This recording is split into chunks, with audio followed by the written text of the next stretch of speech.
I pulled into my parents' driveway in suburban Denver, my heart racing with excitement as I grabbed my carefully packed beach bag from the passenger seat. The sunscreen bottle felt warm in my hands, and I could practically taste the pineapple drinks waiting for me in Hawaii. After months of planning and saving every penny from my marketing coordinator salary, this family vacation felt like the perfect reward. I bounded up the familiar concrete steps expecting hugs and last-minute packing chaos. Instead, my mother, Sandra, opened the door with a stone-cold expression that made my stomach drop.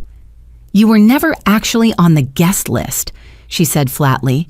"We figured you'd be fine alone." The words hit me like ice water in my veins.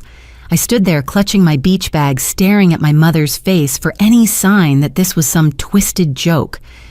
Behind her, I could see my sister Carla's designer luggage stacked neatly by the staircase, and my brother-in-law, Derek, loading a cooler into their rental car. "What do you mean I'm not on the guest list?" I managed to whisper, my voice cracking despite my efforts to stay composed. "We've been planning this trip for months. I took vacation days. I bought new swimsuits."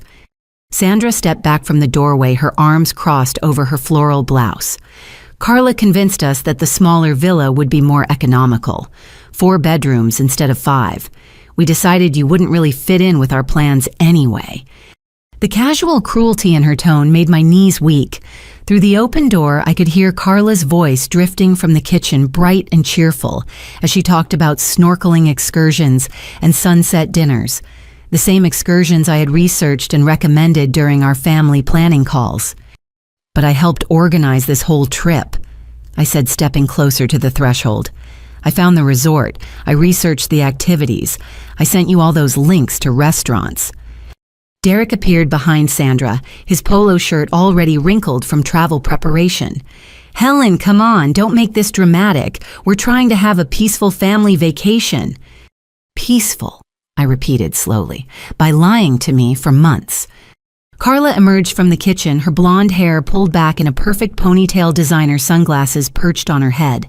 She looked past me toward my car as if I were an inconvenient delivery person. "We thought you'd understand," Carla said with that patronizing tone she'd perfected since her wedding 3 years ago. "You're always so busy with work anyway. And honestly, Helen, you can be a bit much sometimes. We wanted this vacation to be about relaxation and family bonding."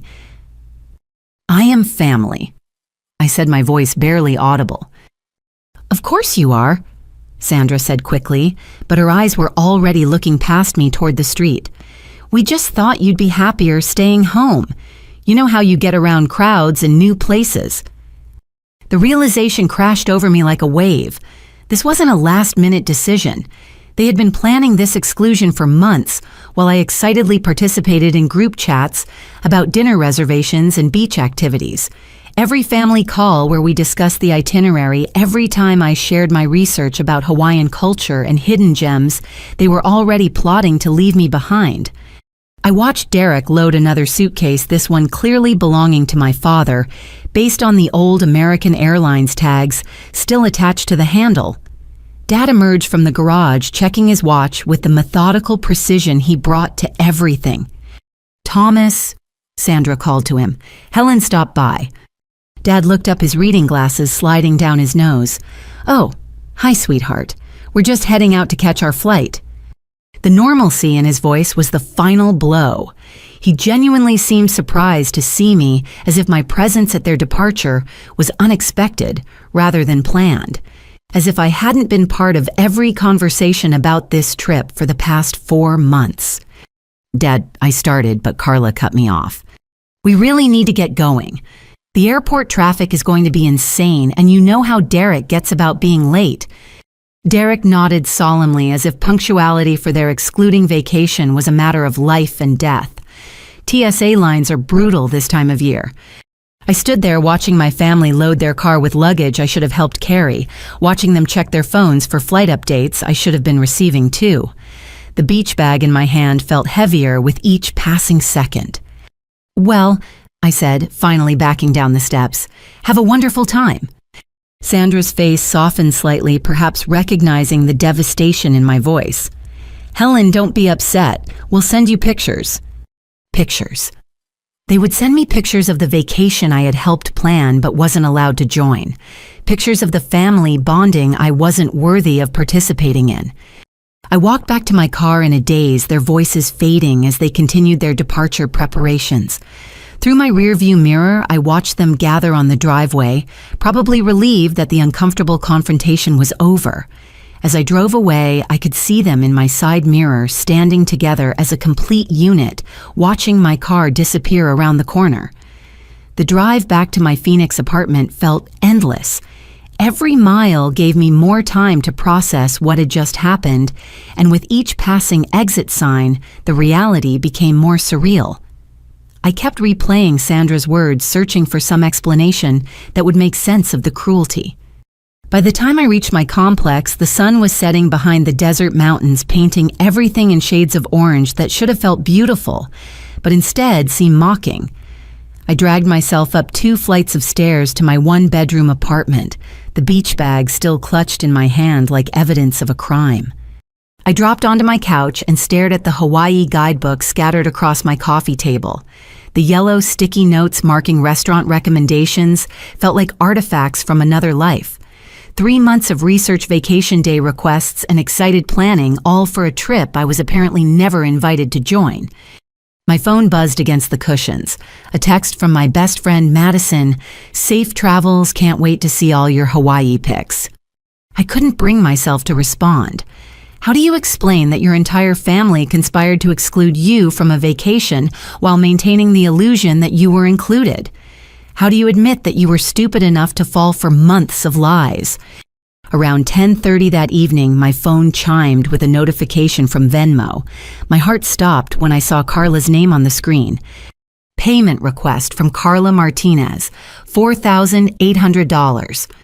The memo line read, "Your share of flights and villa, family trip expenses." I stared at the screen until the numbers blurred. They wanted me to pay $4,800 for a vacation they had deliberately excluded me from. My share of expenses for a trip where my presence was apparently so unwanted that they had lied to my face for months. I screenshot the request and set my phone aside, hands shaking with rage. The audacity was breathtaking. Not only had they planned this exclusion while pretending I was included, but they expected me to fund their betrayal. My laptop sat open on the kitchen counter, still displaying my work emails from earlier that day. I opened Facebook and searched for my family's profiles, my stomach churning as I found what I was looking for. Carla's most recent post, uploaded 2 hours ago, finally boarding. Can't wait for our family bonding time in paradise. Sometimes the best trips are the intimate ones. 43 likes already, including several from relatives and family friends who probably had no idea I had been deliberately excluded. The comments were full of heart emojis and have fun messages that felt like salt in fresh wounds. Derek had posted a photo of their boarding passes, carefully angled to hide the names, but clearly showing 4 tickets to Honolulu. 4 tickets for the 4 family members who mattered. The caption read, "Vacation mode activated. No stress, no drama, just family love." No drama, as if I were the source of drama rather than the victim of their calculated cruelty. I scrolled through more posts, finding photos of their airport dinner, their excitement about the flight, their gratitude for quality time with the people who matter most. Each post felt like a deliberate slap, a public celebration of my exclusion. My phone buzzed again. Another Venmo notification, this time from Derek. Payment request $700. Reminder, Helen's portion of resort activities and car rental. $700 more. They were itemizing my exclusion, demanding payment for every aspect of the vacation I wasn't allowed to join. The car rental, I wouldn't use; the activities I wouldn't participate in; the memories I wouldn't be allowed to make. I opened my laptop and started typing a response email to Carla, then deleted it. Started a text message, then deleted that too. Every word I wanted to say felt inadequate for the magnitude of their betrayal. Instead, I opened my banking app and stared at my savings account. The money I had been carefully setting aside for Hawaii sat there like a monument to my stupidity. $1,500 that should have been going toward my own flight and accommodations money I had saved by skipping dinners out and buying generic groceries. Around midnight, my phone rang. Carla's name appeared on the screen, probably calling from some airport lounge or hotel lobby.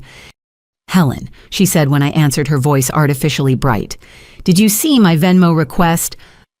"I saw it." "Great, so you can just send that payment whenever. I know it seems like a lot, but we had to upgrade to a nicer villa when we found out the original one had some issues." The lie came so easily to her that I almost admired the skill. Issues. Yeah, plumbing problems or something. Anyway, the new place is amazing. You would have loved it. Would have loved it. Past tense, as if my exclusion were some unfortunate accident rather than their deliberate choice. "Carla," I said slowly, "why exactly do you think I should pay for a vacation I'm not on?" Silence stretched between us, broken only by the sound of airport announcements in the background. "Well, you were part of the planning," she said finally, "and family trips are a shared expense. You know how Dad feels about everyone contributing equally. Equal contribution for unequal treatment. The mathematics of their logic made my head spin." "I see," I said.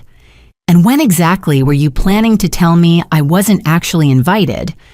"Helen, don't be dramatic. We told you today." "You told me today that you had been planning this exclusion for months while lying to my face about including me." "We weren't lying. Plans change. The villa situation changed and we had to make adjustments." The casualness in her voice was more infuriating than outright cruelty would have been. She genuinely seemed to believe that her explanation made sense, that their behavior was reasonable and justified. "I have to go," I said. "Have a wonderful vacation." I hung up before she could respond and stared at my phone for a long moment. The Venmo requests sat there like digital bills for services, not rendered payment demands for inclusion I had been denied.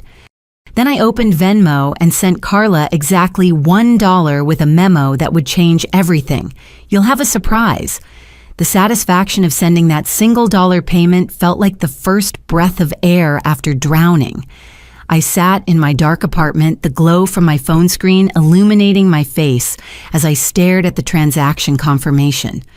$1.00 with a message that carried more weight than they would understand until it was too late. Within minutes, my phone started buzzing with calls and messages. First Carla, then Derek, then my parents as the news of my insult spread through their vacation group chat. Carla's text arrived first. "Are you kidding me right now? $1, this is so typical of your petty behavior." Then Derek, "Helen, we're trying to enjoy our family time. Please don't create drama from across the country." Dad's message was more measured. "Sweetheart, I think there's been a misunderstanding. Can we talk when we get back?" But it was Mom's text that revealed the true scope of their manipulation. "Your father and I are very disappointed in your selfishness. We raised you better than this. Your cousin Jessica called asking why you weren't coming, and we had to explain that you chose to stay home rather than contribute to family expenses." Chose to stay home. They had told our extended family that I had opted out of the vacation, making me look like the selfish family member who couldn't be bothered to join their bonding experience. The lie was so complete, so carefully constructed, that even our relatives believed I was the problem. I screenshot every message and started a folder on my phone labeled Family Lies. If they wanted to play games with the truth, I would document every move they made. Around 2 a.m, Carla called again. I let it go to voicemail, then played back her message. "Helen, I don't know what your problem is, but you're ruining our vacation before it even starts. Mom is crying because of your behavior, and Dad is talking about cutting the trip short to deal with your drama. Is this really what you want to destroy our family time because you're upset about a simple financial contribution?" The reversal was masterful.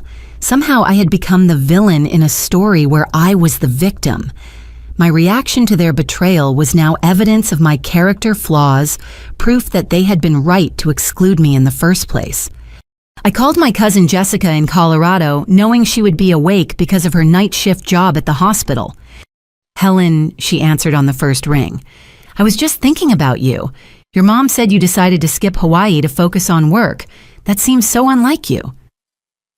"What exactly did she tell you?" "Just that you felt the vacation would be too stressful with your job situation, and you preferred to stay home and save money. She seemed really sad about it, said the family wouldn't be the same without you there." The manipulation was even more sophisticated than I had realized. They hadn't just excluded me. They had crafted a narrative that made me look like the one who had abandoned the family. My mother's sadness about my absence was probably genuine, since she had convinced herself that the lie was true. "Jessica," I said carefully, "did Mom mention anything about villa capacity or booking issues?" "No, nothing like that. She just said you were going through some personal stuff and needed space from family obligations." Personal stuff. Family obligations. They had pathologized my absence, turning their exclusion of me into my need for distance. The story they told made them seem caring and understanding, while portraying me as troubled and antisocial. After I hung up with Jessica, I spent the next hour calling and texting other family members. The story was consistent across every conversation. According to my parents and Carla, I had voluntarily removed myself from the Hawaii plans due to work stress and personal issues. Some relatives even offered words of encouragement about taking care of my mental health and not overcommitting to family events.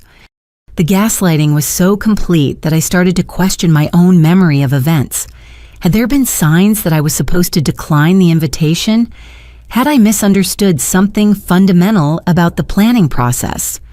Then I remembered the group chat messages I had saved, the excitement in my voice during planning calls, the research documents I had shared with enthusiasm. There was no ambiguity in my participation or my desire to join the vacation. They had deliberately deceived me and then lied to our extended family about the deception. By sunrise, my phone had accumulated 17 missed calls and 42 text messages from various family members. Some were confused relatives asking for clarification about my absence. Others were angry messages from my immediate family, demanding that I stop creating problems and pay your fair share like an adult. The financial pressure was escalating too. Derek had sent 2 additional payment requests, $300 for Helen's share of airport parking and transportation, and $200 for vacation insurance coverage for 4 people. They were nickel and diming me for every expense associated with a trip I wasn't on, as if my exclusion entitled them to free money rather than freeing me from financial obligation. I looked at my reflection in the bathroom mirror that morning and saw someone I barely recognized. My eyes were red from crying and lack of sleep. My hair was disheveled from hours of restless pacing, and my face carried an expression of hurt that seemed carved in stone. But underneath the pain, something else was building. A cold anger that felt different from anything I had experienced before. This wasn't the hot rage of a moment. It was the steady burn of someone who had finally seen the truth about people she loved. I made coffee with hands that had stopped shaking and opened my laptop to begin researching something I never thought I would need: family law attorneys who specialized in financial fraud and emotional abuse cases. The search results were more extensive than I had expected, suggesting that my situation was far from unique. Support groups, legal resources, and counseling services for adults dealing with family financial manipulation filled my screen. As I read through articles about inheritance fraud, financial coercion, and family gaslighting, pieces of a larger puzzle began clicking into place. The pattern of exclusion hadn't started with Hawaii. It had been building for years through smaller incidents that I had dismissed as misunderstandings or coincidences. My phone buzzed with another message from Carla this time, including a photo of their hotel room overlooking the ocean. This could have been your view if you weren't being so stubborn about paying your share. Last chance to make this right before we write you off completely. The threat was empty, but revealing. They needed my money more than they were willing to admit, which meant they were more vulnerable than they wanted me to know. I finished my coffee and made a decision that would change everything. The coffee had grown cold in my hands as I sat surrounded by printed emails, bank statements, and family photos that told a story I had been too naive to see. What I had initially dismissed as isolated incidents of thoughtlessness now formed a clear pattern of systematic exclusion and financial manipulation that stretched back years. I started with my grandmother's funeral 18 months ago. At the time, I had been hurt that Carla and my parents had made all the arrangements without consulting me, claiming they wanted to spare me the stress of planning during grief. They had chosen an expensive funeral home, upgraded the service package, and selected costly flowers and catering, then divided the bill 4 ways, including my portion. When I questioned some of the expenses, Carla had accused me of being selfish during our time of mourning and suggested that I didn't value grandmother's memory enough to give her a proper send-off. Shamed into compliance, I had paid my quarter of the bill without further protest. Now I could see the manipulation clearly. They had deliberately excluded me from decisions while ensuring I remained financially responsible for their choices. The pattern was identical to Hawaii exclude Helen from planning, make expensive decisions without her input, then demand payment while portraying any resistance as character flaws on my part. My laptop chimed with an email notification interrupting my investigation. The message was from a sender I didn't recognize, Jake Morrison, with the subject line, "Confusion about your family's Hawaii arrangements." I opened the email with growing confusion. "Hi, Helen. I hope this message finds you well. I'm the Uber driver who picked up your family from their house yesterday for their airport trip. During the ride, there was some discussion about you that left me feeling uncomfortable, and I think you should know what was said. Your sister Carla spent most of the drive complaining about how you always make family events difficult and expensive. She said you have a history of being unreliable and selfish, and that excluding you from the Hawaii trip was necessary for everyone else's peace of mind. Your mother agreed and added that you've been having emotional problems lately that make you inappropriate for family gatherings.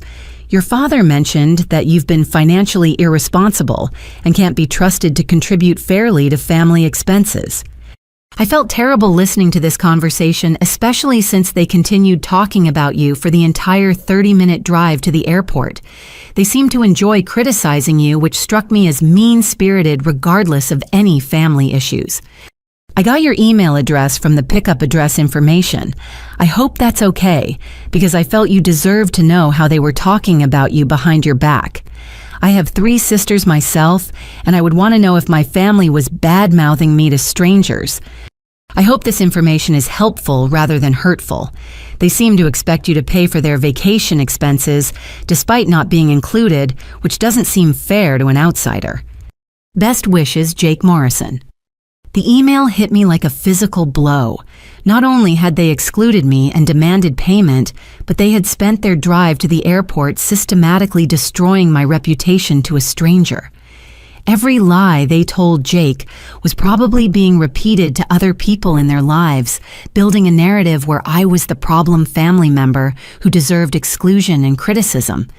I forwarded Jake's email to my evidence folder and continued digging through my records. The pattern became more disturbing with each discovery. Last Christmas, they had planned a family ski trip to Aspen without mentioning it to me until 2 days before departure. When I expressed hurt at being left out, Carla had claimed they assumed I wouldn't be interested because I had mentioned being busy with work during a phone call weeks earlier.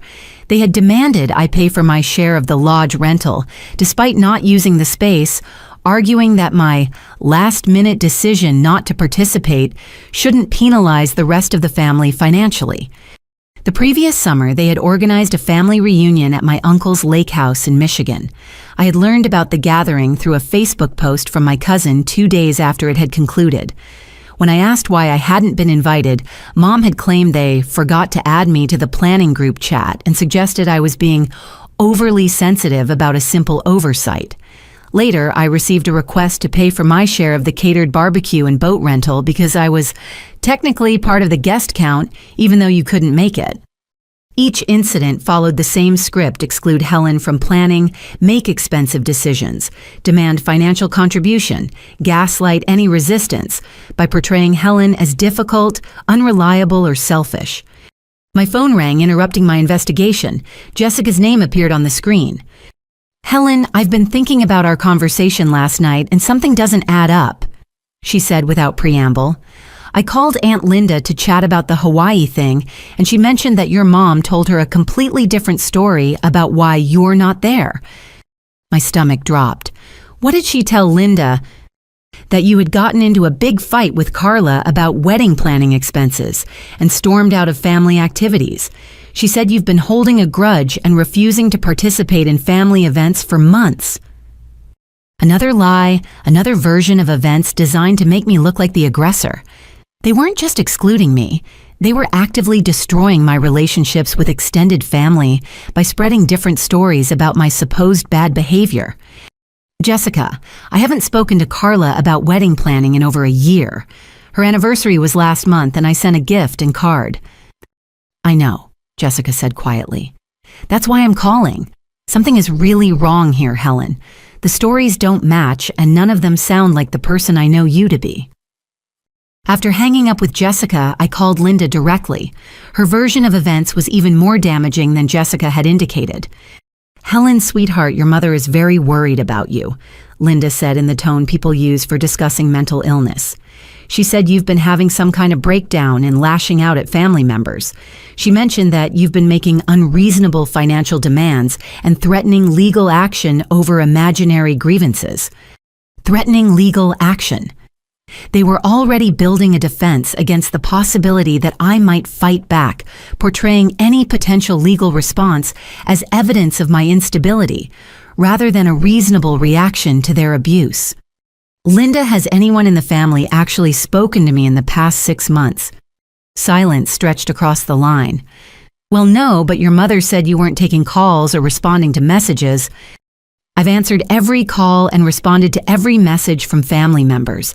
The only people I haven't been hearing from are the ones who are apparently spreading these stories about me. Oh, Linda said softly. Oh dear. I spent the next several hours making similar calls to aunts, uncles, and cousins. The web of lies was extensive and carefully crafted. Different relatives had been told different stories, but all the narratives painted me as unstable, selfish, or aggressive. Some had been told I was having financial difficulties and asking family for loans. Others heard that I was jealous of Carla's marriage and causing problems at family gatherings. The most sophisticated lie had been told to my Uncle Robert, who worked in mental health counseling. Mom had apparently called him seeking professional advice about how to handle a family member who was having paranoid episodes and making accusations about being excluded from family activities. Robert had offered to speak with me professionally, which Mom had declined, saying I wasn't ready to accept help. The manipulation was so thorough that my own family believed I was mentally ill rather than the victim of systematic abuse. They had created an entire alternative reality where my valid concerns were symptoms of psychological problems, and my hurt feelings were evidence of character defects. As evening approached, I sat surrounded by evidence of a conspiracy I never could have imagined. Phone records showing no missed calls from family members who claimed I wasn't responding. Email threads revealing my enthusiastic participation in Hawaii planning up until the day of departure. Bank statements documenting payment demands for events I had been excluded from. My phone buzzed with another message from Hawaii. This time, it was Dad. Helen, your behavior is affecting your mother's health. She's not eating and can barely enjoy the vacation because she's worried about you. Please consider how your actions impact other people. The final manipulation making me responsible for Mom's emotional state during the vacation, I wasn't allowed to join. Even their enjoyment of their betrayal was somehow my fault. I took a screenshot of Dad's message and added it to my evidence collection. Then I made a decision that would change everything. I opened my laptop and began researching private investigators who specialized in family financial fraud. If my family wanted to play games with the truth, I would make sure I had all the facts before making my next move. The private investigator I contacted specialized in inheritance disputes and family financial crimes. During our phone consultation, she assured me that documentation of systematic exclusion, combined with financial demands, could constitute grounds for both civil and criminal action. Families who engage in this kind of behavior rarely limit it to one victim or one type of fraud, she explained. If they're comfortable lying to extended family about you, they're probably comfortable lying about other things too. Financial manipulation often involves multiple layers of deception. She was right to be thorough. What I discovered over the next several hours would reveal that Hawaii was just the tip of an iceberg that had been growing beneath my family's surface for years. The surprise I had promised them was going to be bigger than anything I had originally planned. The private investigator's name was Sarah Chen, and her office in downtown Phoenix looked more like a therapist's waiting room than what I had expected from someone who specialized in family financial crimes. Soft lighting, comfortable chairs, and strategically placed tissue boxes suggested she dealt with a lot of emotional devastation in her line of work. Family financial abuse is more common than people realize, Sarah explained as she reviewed the documentation I had brought. The emotional component often overshadows the financial crimes, making victims reluctant to pursue legal action. She spread my evidence across her desk like pieces of a puzzle, screenshots of payment, demands, email threads showing my exclusion from planning witness testimony from Jake the Uber driver, and documentation of the lies told to extended family members. What I'm seeing here suggests a pattern of systematic exclusion combined with financial exploitation. She continued making notes in a leather portfolio. But there's usually more to these cases than what appears on the surface. What do you mean? Families who are comfortable with this level of manipulation rarely limit themselves to vacation expenses. They often have their hands in larger financial pots that belong to other family members. My stomach clenched as I thought about grandmother's estate. Where would you suggest we start looking? Public records, estate documents, property transfers, business filings. If your family has been manipulating shared finances, there will be a paper trail. Sarah's assistant brought us coffee while she explained the investigation process. Within 72 hours, she would have a preliminary report on any financial irregularities involving my immediate family members. The cost was steep, but I had the Hawaii money sitting in my account with nowhere else to spend it. One more thing, Sarah said as I prepared to leave. Don't change your behavior patterns yet. If they suspect you're investigating, they might take steps to hide evidence or destroy documents. I drove home feeling like a character in someone else's story. 3 days ago, my biggest concern had been remembering to pack enough sunscreen. Now I was hiring investigators to uncover financial crimes committed by my own family. My phone buzzed constantly with updates from Hawaii. Carla had apparently decided to wage a social media campaign designed to make me look petty and unreasonable. Her latest Instagram story showed the family enjoying a sunset dinner with the caption, "When someone's negativity tries to ruin your joy, but you choose gratitude instead." The passive-aggressive messaging was so transparent, it would have been funny if it weren't so cruel. She was positioning herself as the victim of my negativity while enjoying the vacation I had been excluded from and billed for. Derek had posted a photo of their hotel room service breakfast with the caption, "Family time hits different when everyone present actually wants to be there." Everyone present, as if my absence were voluntary rather than imposed. But it was Mom's Facebook post that revealed the true depth of their manipulation, praying for family members who are struggling with anger and resentment. Sometimes the greatest gift we can give someone is space to work through their personal issues. Missing my daughter Helen, but respecting her need for distance during this difficult time in her life. The post had generated dozens of sympathetic comments from family, friends, and relatives. People were offering prayers for my healing and praising Mom's wisdom and patience in dealing with my apparent psychological breakdown. I screenshot the post and forwarded it to Sarah along with a text message, "The gaslighting campaign has gone public." Her response came back immediately, "This is helpful evidence. Save everything they post." Around midnight, my phone rang with a number I didn't recognize. When I answered, a woman's voice asked, "Is this Helen Parker?" "Yes, who's calling?" "My name is Diana Wells. I'm a paralegal with Morrison & Associates. We handle estate planning and inheritance disputes. I'm calling because your name has come up in some research we've been conducting." My blood turned to ice. "Research about what?" "Your grandmother's estate." There appear to be some discrepancies in the distribution documentation, and we wanted to verify some information with you. What kind of discrepancies? According to the original will, you were designated to receive a specific bequest of $15,000, plus a 1/3 interest in a rental property in Scottsdale. However, the final distribution documents show that you declined both inheritances in favor of having the assets transferred to your sister Carla. The room started spinning around me. I never declined anything. I was never even told about a property. That's what we were afraid of, Diana said quietly. Can you come in tomorrow morning? We need to discuss some documents that appear to have your signature but may not be legitimate. After Diana hung up, I sat in my dark apartment staring at the wall until sunrise. $15,000 in property ownership. Assets that should have been mine apparently signed away without my knowledge or consent. When Sarah called the next morning, her voice carried a tension that made my stomach clench. Helen, we need to meet immediately. What I've found is bigger than vacation expenses. Her office felt different when I returned, more like a war room than a therapy space.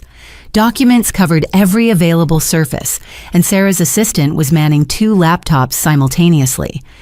Your family has been very busy, Sarah said without preamble. The rental property your grandmother left you is currently generating about $1,800 per month in rental income. That's $21,600 per year that has been going to your sister instead of being split 3 ways among the grandchildren. She handed me a folder thick with photocopied documents. The property deed shows your name was removed and replaced with Carla's name approximately 18 months ago, right around the time of your grandmother's funeral, when I was too grief-stricken to pay attention to paperwork. Exactly. They used your emotional state to manipulate you into signing documents you probably didn't fully understand. The next document she showed me made my hands shake.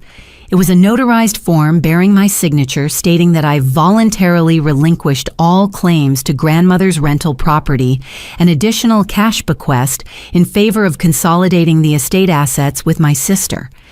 I never signed this, I whispered, staring at handwriting that looked like mine but felt foreign.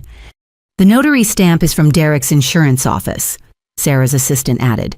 He notarized the document himself, which creates some interesting legal questions about conflict of interest and potential fraud.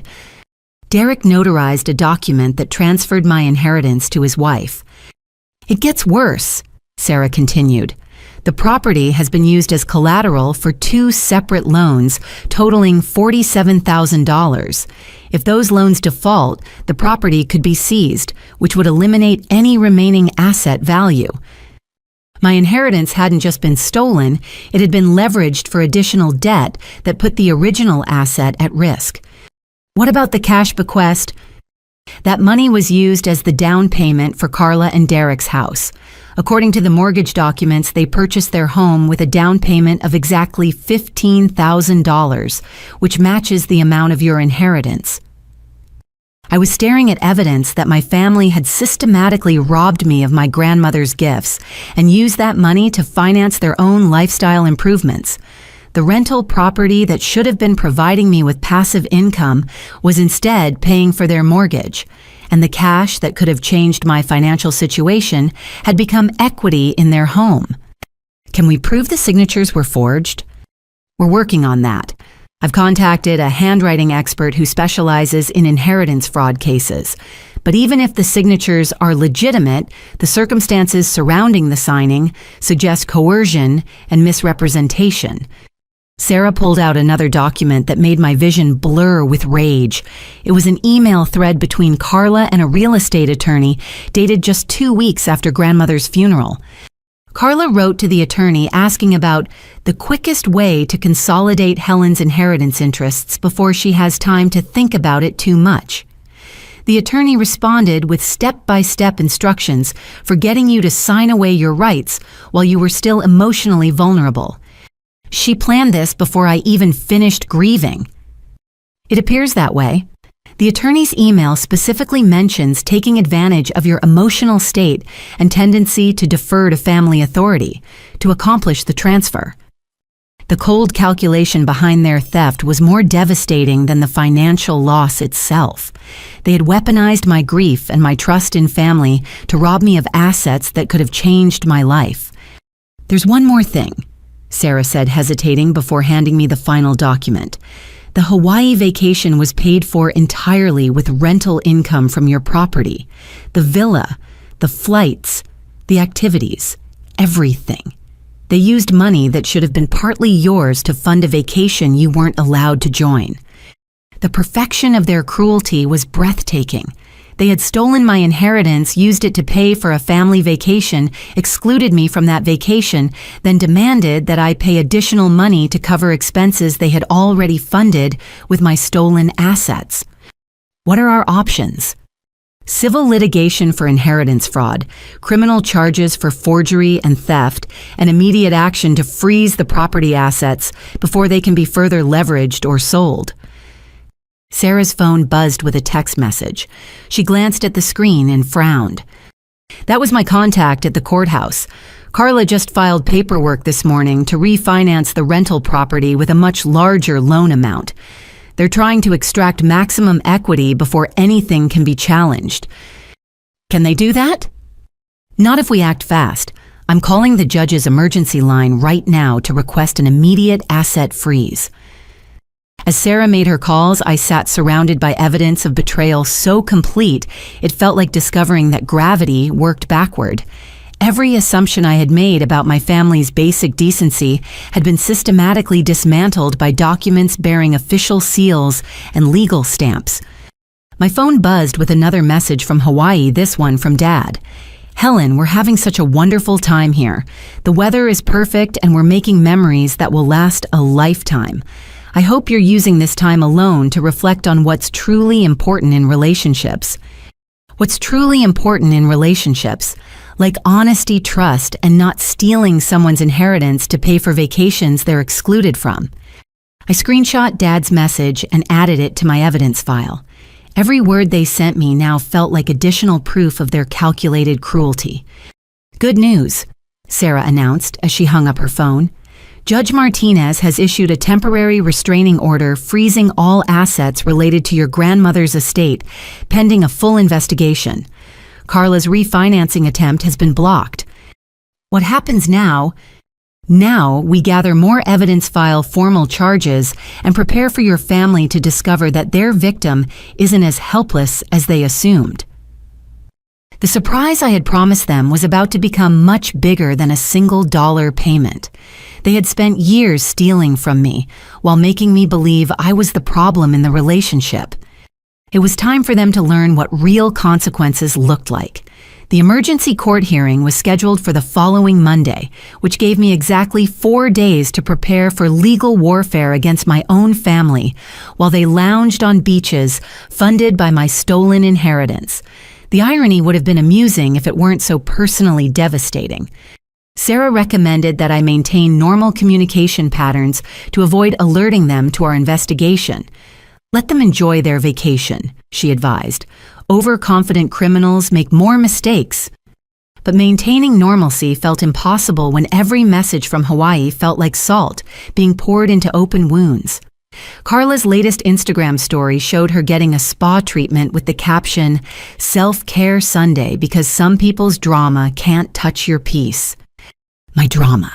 She was literally being pampered with money stolen from my inheritance while characterizing my reaction to their theft as drama. Derek had posted a video of them parasailing with the soundtrack, "Living My Best Life." The comments were full of family friends praising their well-deserved vacation and asking when I would be joining them. Cousin Jessica had apparently seen the posts and commented, "Where's Helen? I thought this was supposed to be a family trip." Carla's response was swift and calculated. Helen chose to focus on her career instead. We're respecting her decision to prioritize work over family time. Another lie crafted to make me look like the workaholic who valued money over relationships. The narrative was so consistent across their posts that they had clearly coordinated their messaging strategy. Mom's Facebook updates were particularly sophisticated in their manipulation.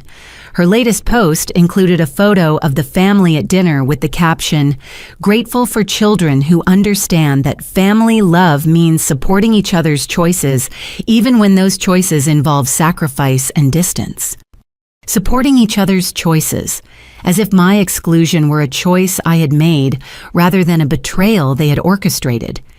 The comments on Mom's post revealed how successfully they had manipulated our extended family's perception of the situation.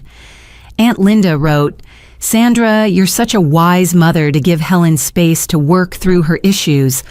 Uncle Robert added, "Sometimes the most loving thing we can do is step back and let someone find their own path."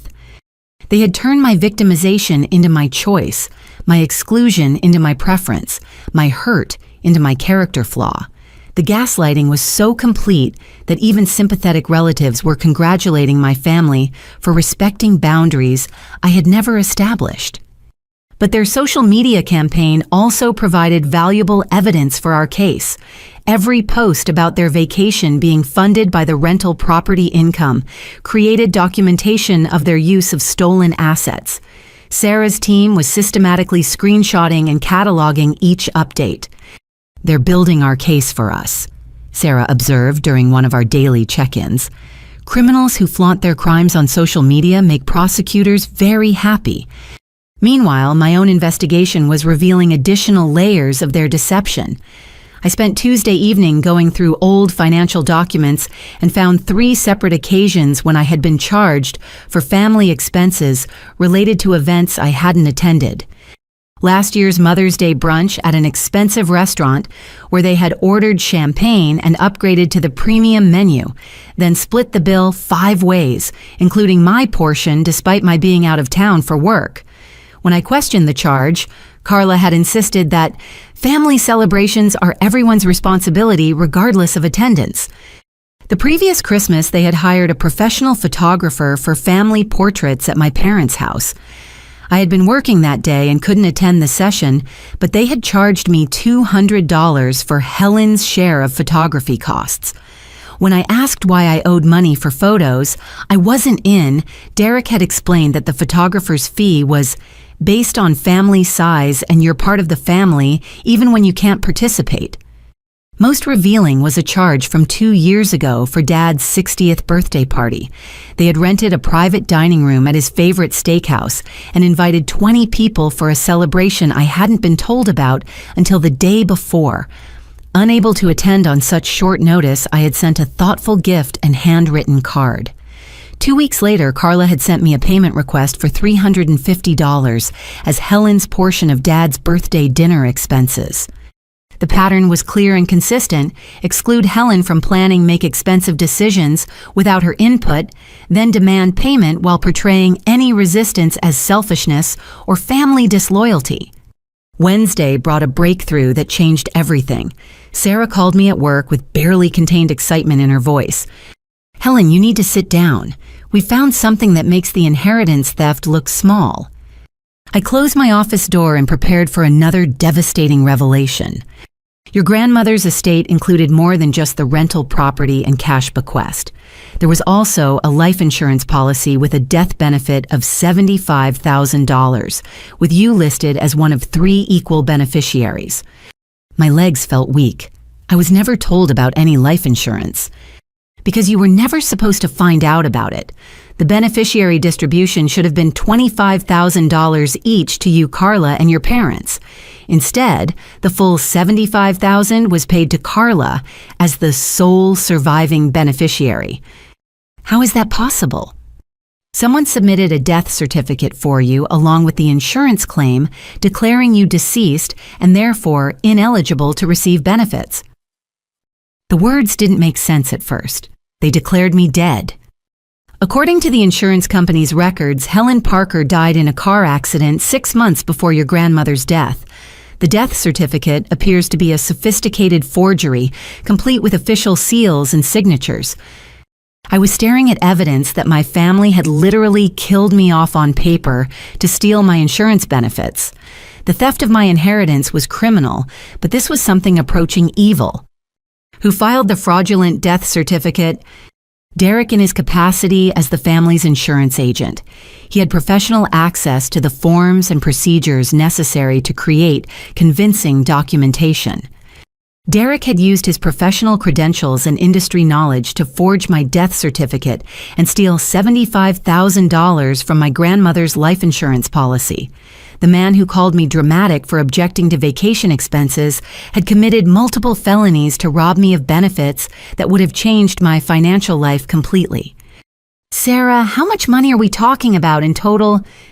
Between the rental property income, the stolen cash bequest, the fraudulent insurance claim, and the various expense manipulations we've documented, you've been defrauded of approximately $137,000 over the past 18 months.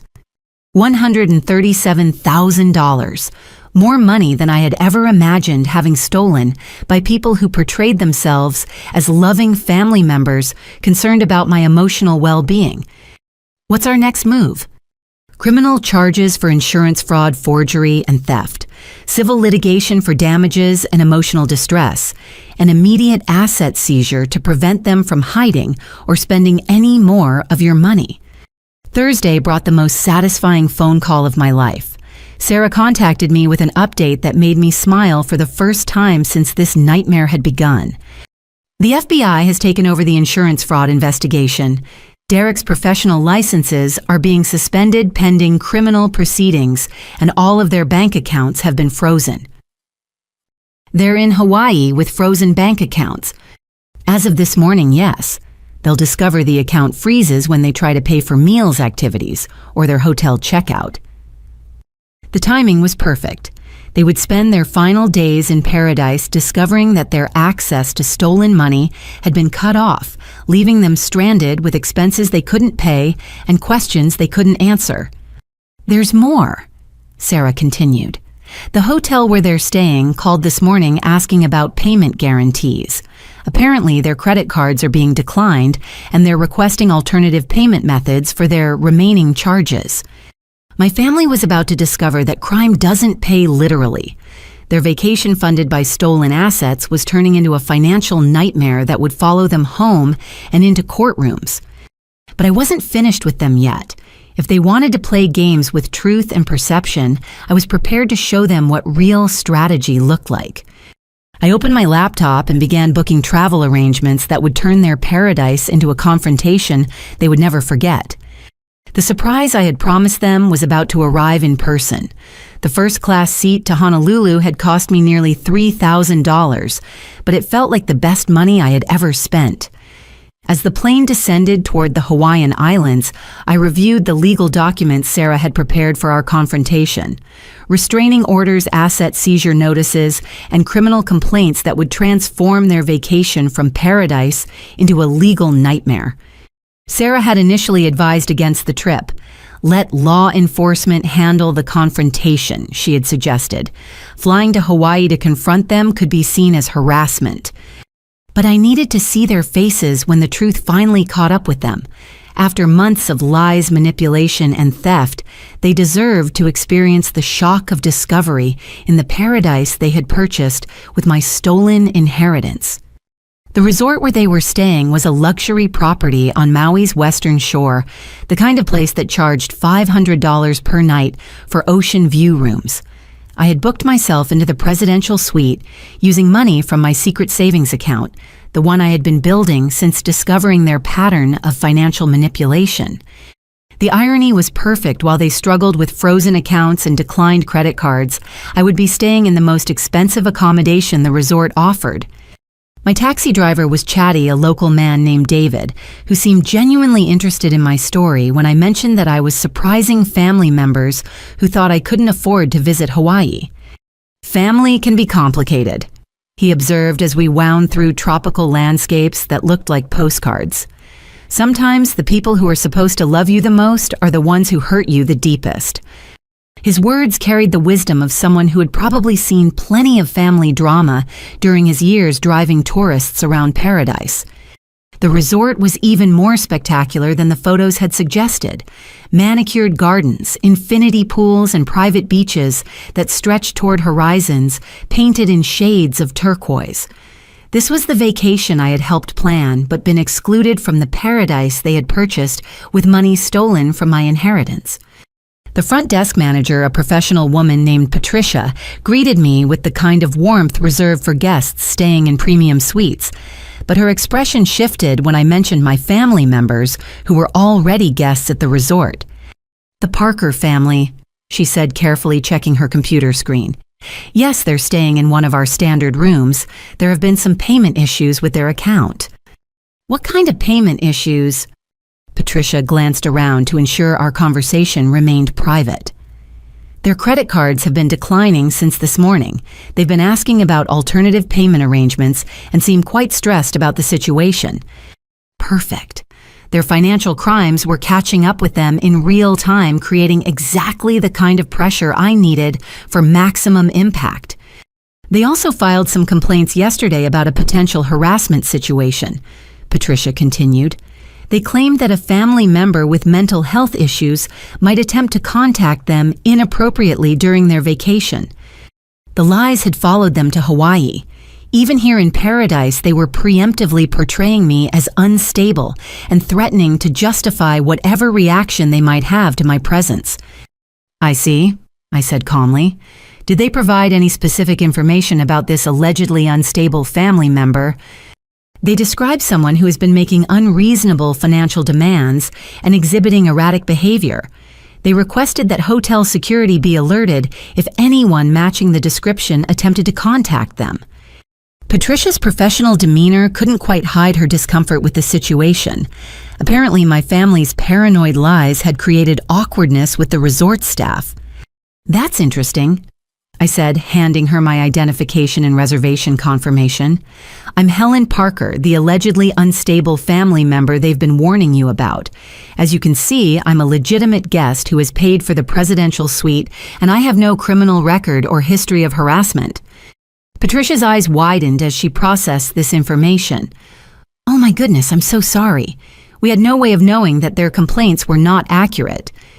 "No apology necessary. But I thought you should know that the guests who have been making financial excuses and spreading stories about harassment are apparently comfortable lying to resort staff about family members." "This is very helpful information," Patricia said diplomatically. "We appreciate guests who help us understand complex situations."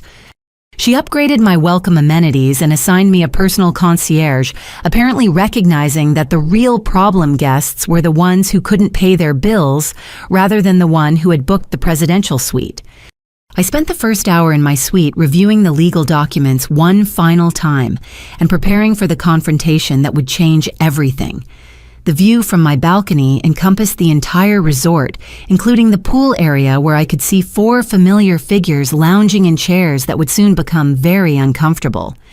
Sarah called as I was getting ready to make my appearance.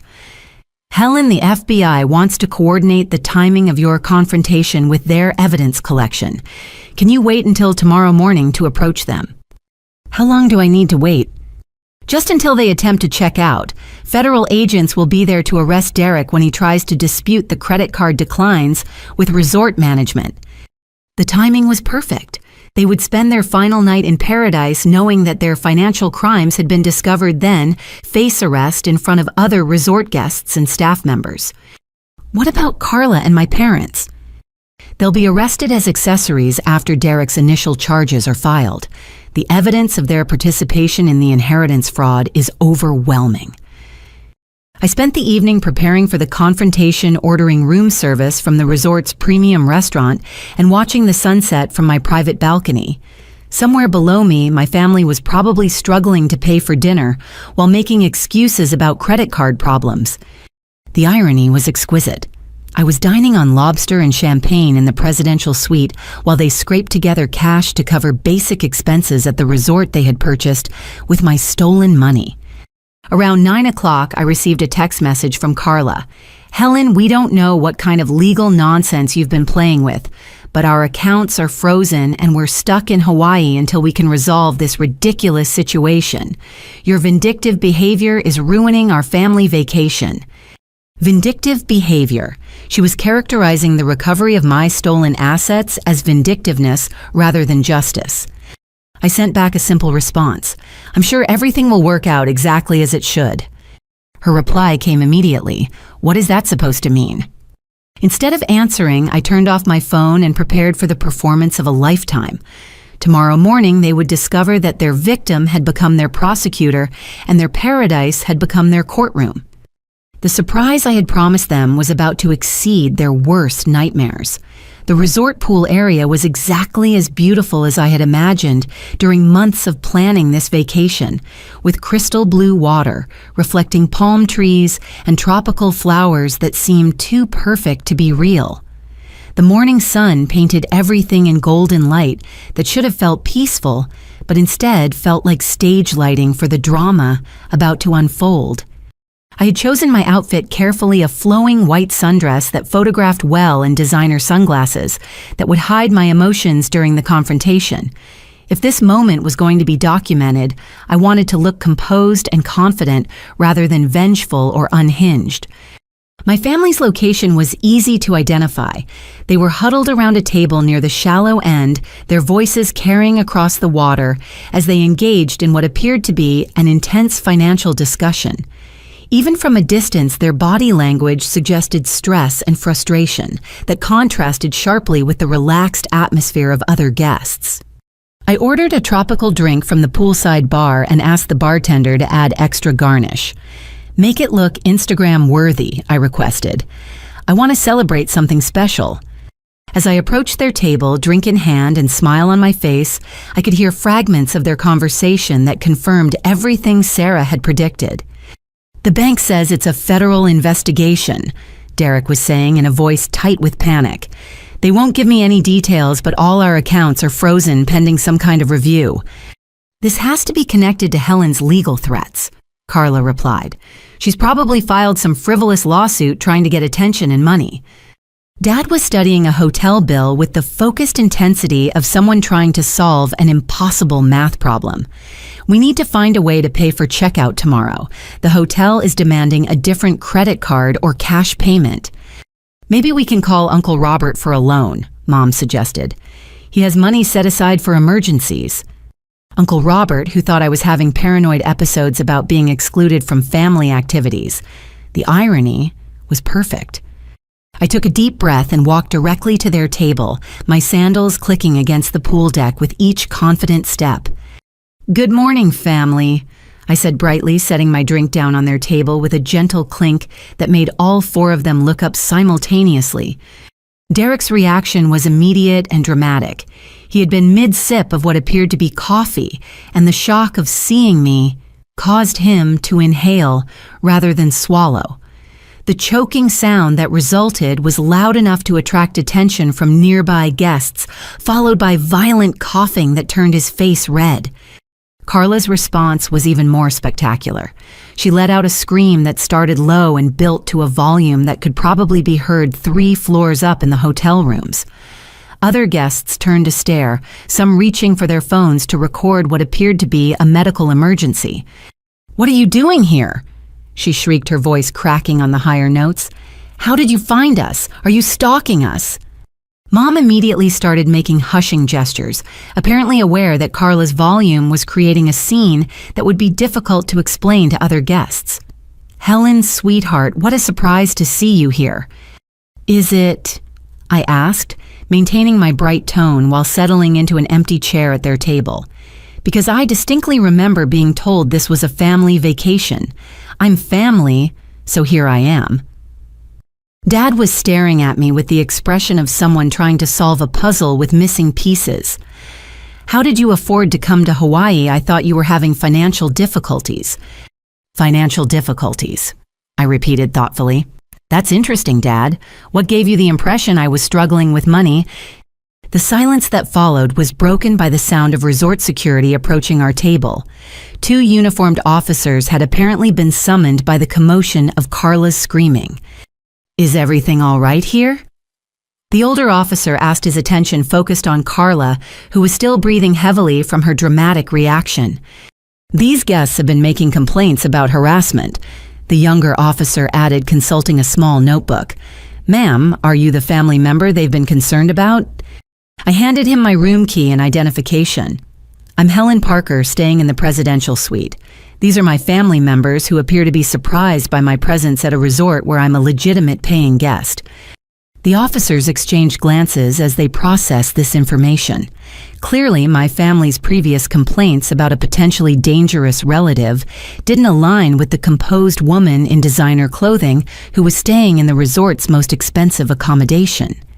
Actually, the older officer said, consulting his own notes, "We've been asked to monitor this family for payment disputes with the hotel.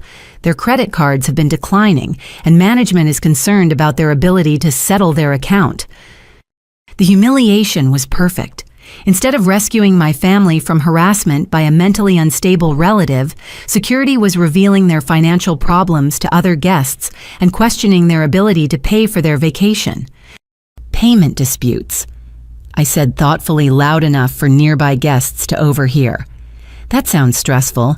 I hope it doesn't interfere with your enjoyment of this beautiful resort." Derek found his voice, though it was still hoarse from his choking episode. "Helen, whatever legal problems you've created for us, we can resolve this like adults when we get home." "Legal problems I've created," I repeated slowly. "Derek, that's a fascinating perspective.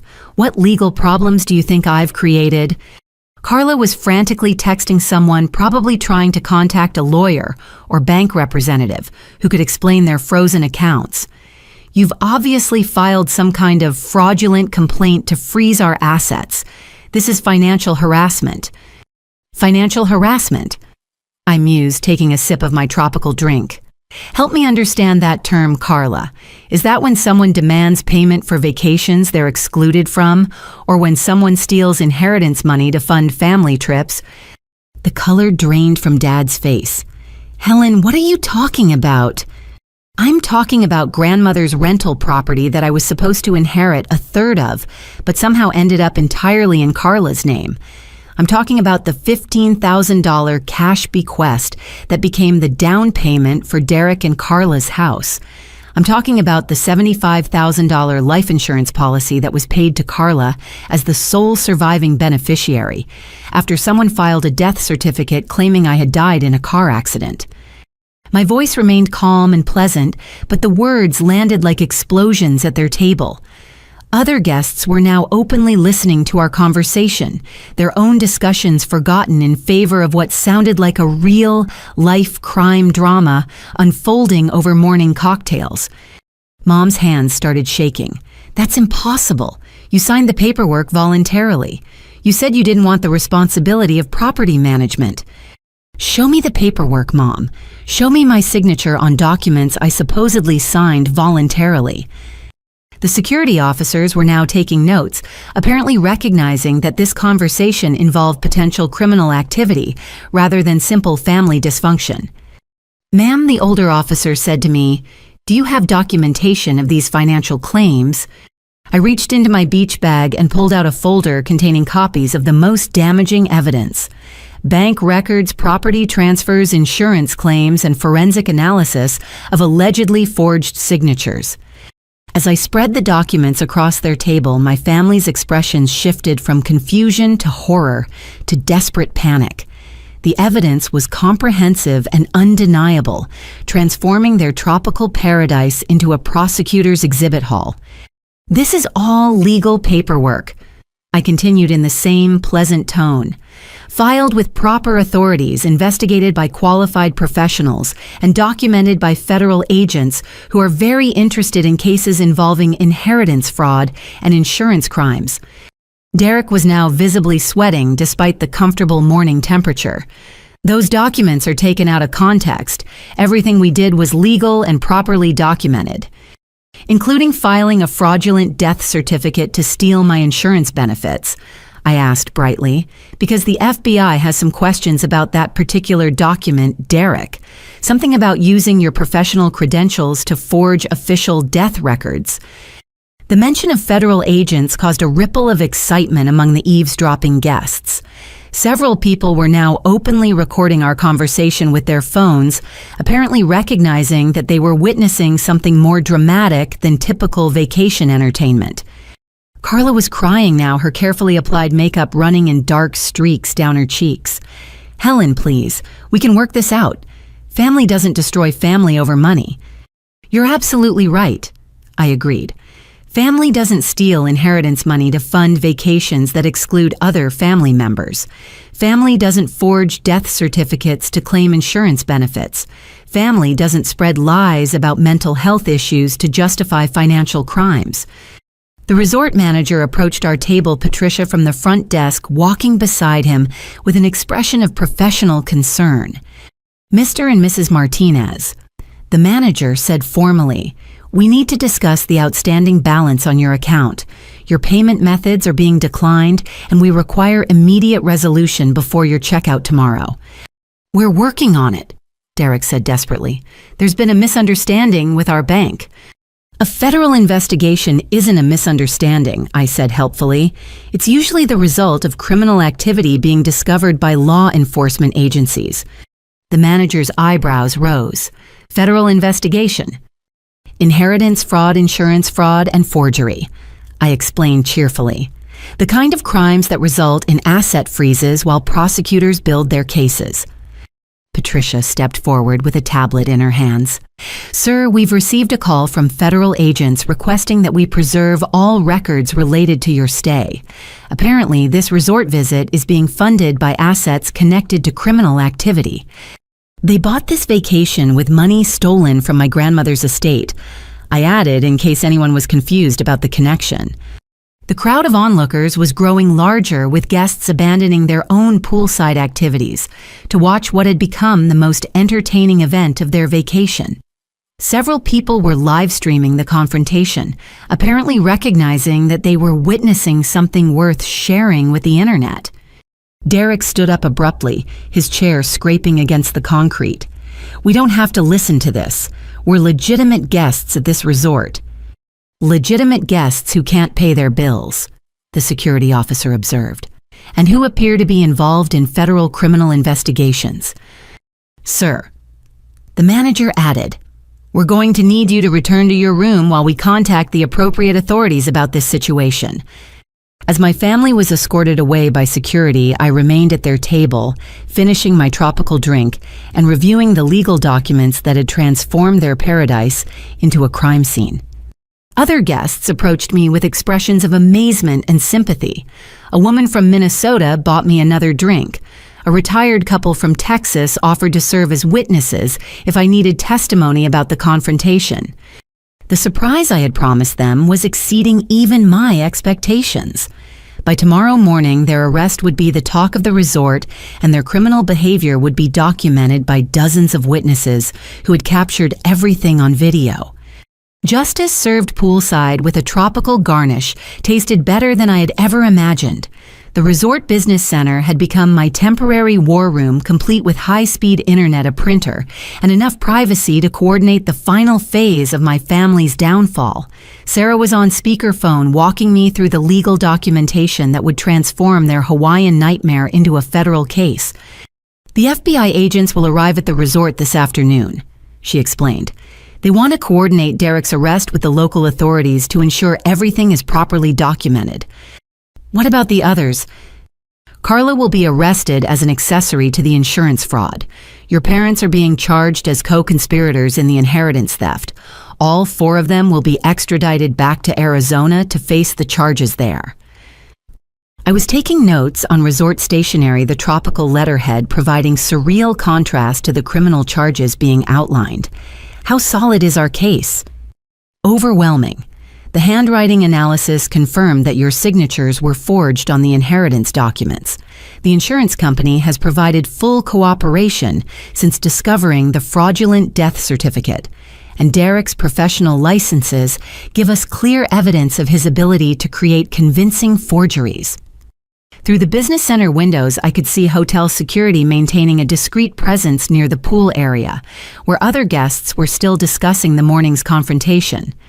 Several people had approached me throughout the day, sharing their own stories of family financial abuse and expressing support for my decision to pursue justice.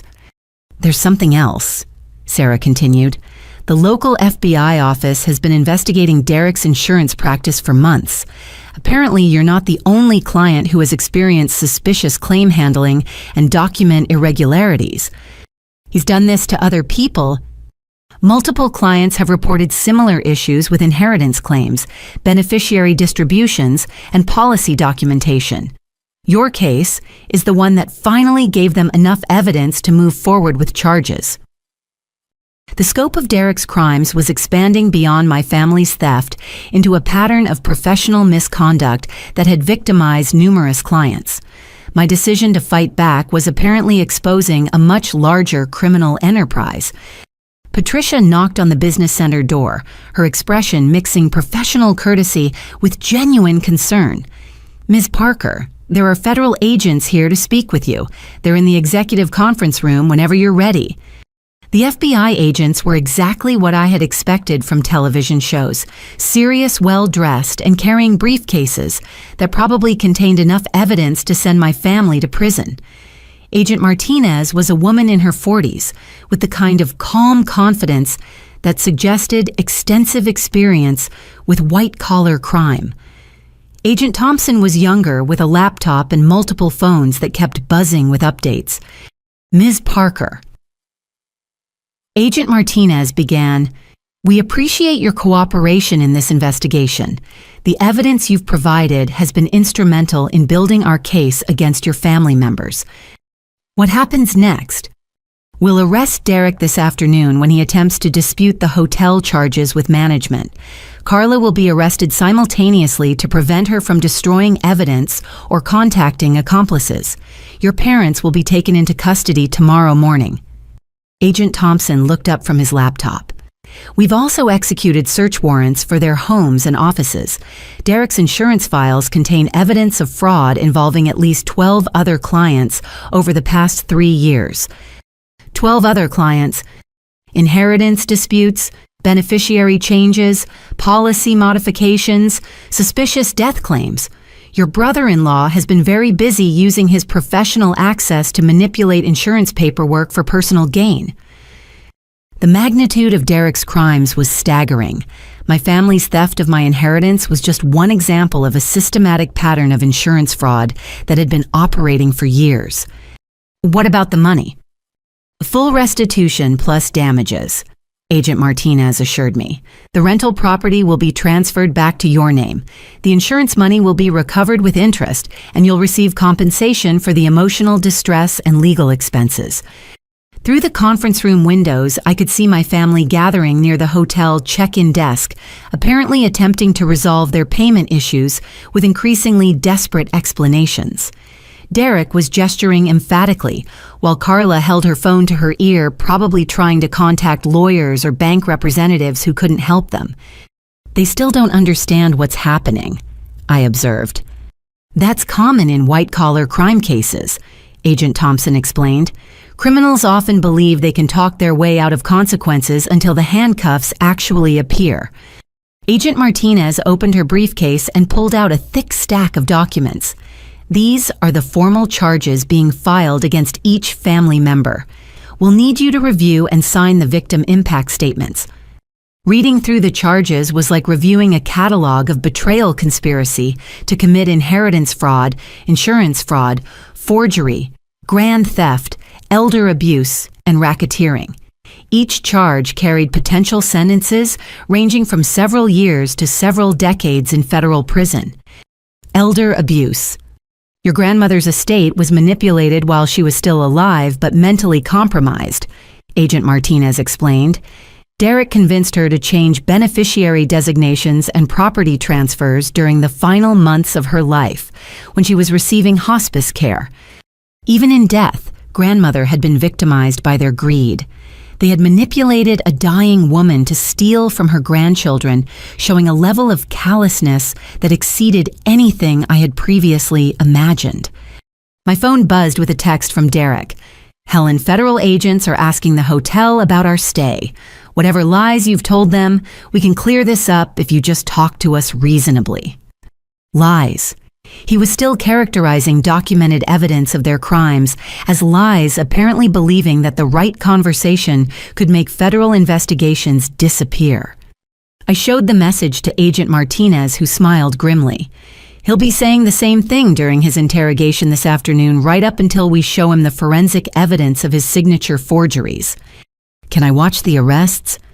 We'd prefer that you maintain distance for safety reasons, Agent Thompson said, but the arrests will be well documented, and you'll receive copies of all relevant footage. Through the windows, I could see hotel security approaching my family's location. The arrests were beginning transforming their luxury vacation into a very public legal nightmare that would follow them for years. My phone buzzed again, this time with a call from Mom. I answered on speakerphone so the agents could hear the conversation. "Helen, sweetheart, there are police officers here asking about some kind of investigation. Can you please explain what's going on?" "I'm recovering the money you stole from me," I said calmly. "The inheritance money, the insurance money, and the rental property income that should have been mine." "We didn't steal anything," Mom said desperately. "Those were legal transfers that you agreed to." "Show them the paperwork with my actual signature," I suggested. "Show them the documents I supposedly signed voluntarily." Silence stretched across the connection, broken by the sound of voices in the background, giving what sounded like legal warnings about the right to remain silent. "Helen, please don't do this to your family," Mom whispered. "We love you." "People who love me don't steal my inheritance and exclude me from family vacations," I replied. "People who love me don't spread lies about my mental health to justify financial crimes." The call ended abruptly, probably because Mom was being handcuffed and read her rights by federal agents who had tracked down every dollar of my stolen inheritance. Agent Martinez closed her briefcase with the finality of someone whose job was nearly complete. "Ms. Parker, you should be very proud of your courage in pursuing this case. Family financial abuse often goes unreported because victims are too emotionally attached to hold their relatives accountable." "What about the other victims of Derek's insurance fraud?" "They'll be contacted as our investigation expands. Your decision to fight back has probably prevented dozens of other families from being victimized by the same criminal enterprise." As the agents prepared to leave for the arrests, I remained in the conference room watching my family's vacation transform into the first day of their criminal prosecution. The surprise I had promised them was delivering justice on a scale that exceeded everything I had originally planned. Tomorrow they would wake up in federal custody while I enjoyed my final day in the paradise they had purchased with my stolen money. The reversal was complete, and the lesson was clear. Families who steal from their own members eventually discover that love and blood relationships provide no protection against the consequences of criminal behavior. Justice had arrived in paradise, and it was more beautiful than any sunset I had ever seen. The federal holding facility in Honolulu was a stark concrete building that looked nothing like the tropical paradise surrounding it. I sat in a sterile conference room across from Agent Martinez, watching through one-way glass as Derek underwent his initial interrogation. The contrast between his confident demeanor from this morning and his current panicked state was remarkable. "He's still maintaining that all the documents are legitimate," Agent Martinez observed, checking her notes from the first 2 hours of questioning, even when confronted with forensic evidence of forgery. On the table between us lay dozens of documents that told the complete story of my family's criminal enterprise. Bank records, insurance files, property transfers, and communications that revealed the sophisticated planning behind their theft. "Show me the phone recordings," I said, steeling myself for what I knew would be painful evidence. Agent Thompson opened his laptop and played the first recording. It was a conversation between Carla and Derek from 6 months ago, captured by court-authorized wiretaps on Derek's business phone. "Helen is asking too many questions about grandmother's estate," Carla's voice said clearly through the speakers. She called the lawyer asking about property distributions and inheritance timelines. "I'll handle it," Derek replied. "The death certificate paperwork is already filed with the insurance company. Even if she discovers the property transfer, she can't prove the signatures were forged without expensive forensic analysis. What if she gets suspicious enough to hire a lawyer? Then we accelerate the timeline. refinance the property to extract maximum equity before she can file any legal challenges. By the time she figures out what happened, the money will be spent and untraceable. The casual cruelty in their voices was devastating. They were discussing my financial destruction like a business transaction, calculating how to steal maximum assets while minimizing their risk of detection. The next recording was even worse, a three-way call between Carla, Derek, and my mother from 3 months ago. Helen keeps asking about being included in family vacation planning, Mom's voice said with obvious irritation. She's acting like she expects to be invited to Hawaii. Perfect, Carla responded. Let her plan the whole trip, then exclude her at the last minute. Use the emotional shock to keep her distracted from the property investigation. That seems cruel, Mom said hesitantly. It's strategic, Derek corrected. If she's dealing with family rejection trauma, she won't have emotional energy to pursue legal action about the inheritance. We can even bill her for vacation expenses to add financial pressure. Brilliant, Carla agreed. Make her pay for the vacation she's not allowed to join. The rental property income will cover the actual costs, so we're essentially getting free money from Helen while enjoying a family trip without her drama. I had to pause the recording and step outside for fresh air. Hearing them plot my emotional destruction while planning to bill me for their betrayal was more painful than any physical assault could have been. When I returned to the conference room, Agent Martinez had arranged additional evidence on the table. These are text message exchanges between your family members during the weeks leading up to your Hawaii confrontation. They document the lies they told extended family about your absence. The messages were a masterclass in reputation destruction. Carla to Aunt Linda. Helen is having some kind of breakdown. She's making paranoid accusations about family finances and threatening legal action over imaginary grievances. We're worried about her mental state. Derek to Uncle Robert. Helen has been exhibiting signs of persecution complex and financial desperation. She's demanding money from family members and claiming we've stolen from her. As a mental health professional, do you have advice for handling delusional relatives? Mom to various cousins. Helen chose not to join us for Hawaii because she's going through personal issues that make family time too stressful. We're respecting her need for space while praying for her healing. The coordination was sophisticated and deliberate. They had crafted different lies for different relatives, building a network of false narratives that portrayed me as mentally unstable, financially desperate, and voluntarily isolated from family activities. How many people did they contact with these lies? I asked. Agent Thompson consulted his laptop. 17 family members, 12 family friends, and at least 6 professional contacts, including your uncle's counseling colleagues and your parents' neighbors. 17 family members.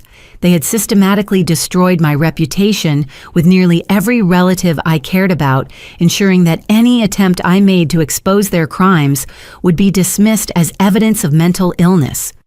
There's more, Agent Martinez said, pulling out another folder. These are social media communications where they discuss strategies for managing public perception of your absence. Carla's private messages to Derek revealed the sophistication of their manipulation campaign. We need to be consistent about Helen's personal issues story. If anyone asks directly about her absence, emphasize her choice to stay home rather than our decision to exclude her. Make it sound like we're being supportive of her need for space. What about the payment requests? Frame them as family financial obligations that she's avoiding due to her emotional problems. If she refuses to pay it, proves she's being selfish and unstable. And if she shows up in Hawaii unexpectedly, document everything. Record her behavior, get witnesses, make it look like harassment and stalking. We'll have evidence of her unhinged behavior to justify everything we've said about her mental state. They had planned for my arrival in Hawaii, preparing to use my justified anger as evidence of psychological problems that would discredit any accusations I made about their financial crimes. The recording equipment had captured their phone conversation from yesterday morning after discovering their frozen bank accounts. Helen has definitely filed some kind of legal action, Derek said, his voice tight with panic. The FBI wouldn't freeze our accounts unless they had serious evidence. How serious? Carla asked. Criminal charges serious, the kind that could mean federal prison time. For inheritance paperwork, for insurance fraud, forgery, and theft. If they can prove I forged her signature or filed fraudulent death certificates, we're looking at decades in federal prison. What about the mental health narrative? Can we claim she's making delusional accusations? Not with forensic evidence. Handwriting analysis, document examination, financial records. They have proof, Carla. Real proof that we can't explain away with stories about her emotional problems. The fear in their voices was satisfying in a way that surprised me. For months they had felt secure in their manipulation and theft, confident that I was too emotional and trusting to fight back effectively. Agent Martinez played the final recording, a conversation between my parents from this morning.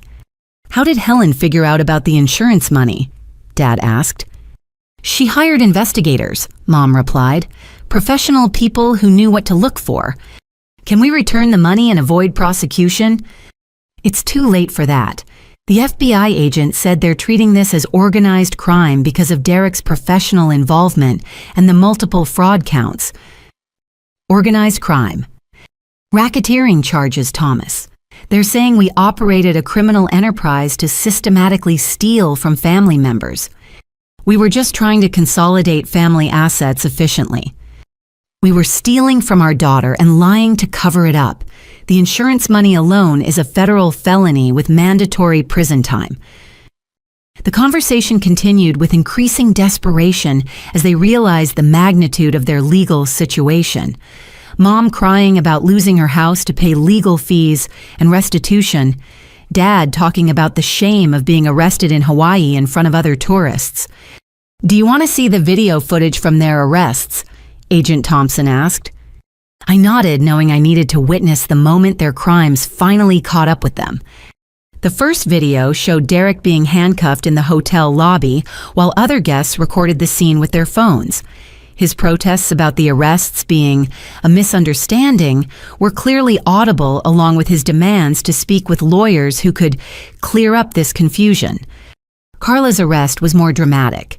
She had apparently barricaded herself in their hotel room and required additional officers to convince her to surrender. The footage showed her being led through the hotel hallway in handcuffs while screaming about false accusations and family betrayal. She kept insisting that you were mentally ill and making up lies about inheritance theft, Agent Thompson noted. Even when confronted with forensic evidence, she maintained that the whole investigation was based on delusional accusations. My parents' arrests were quieter, but equally devastating.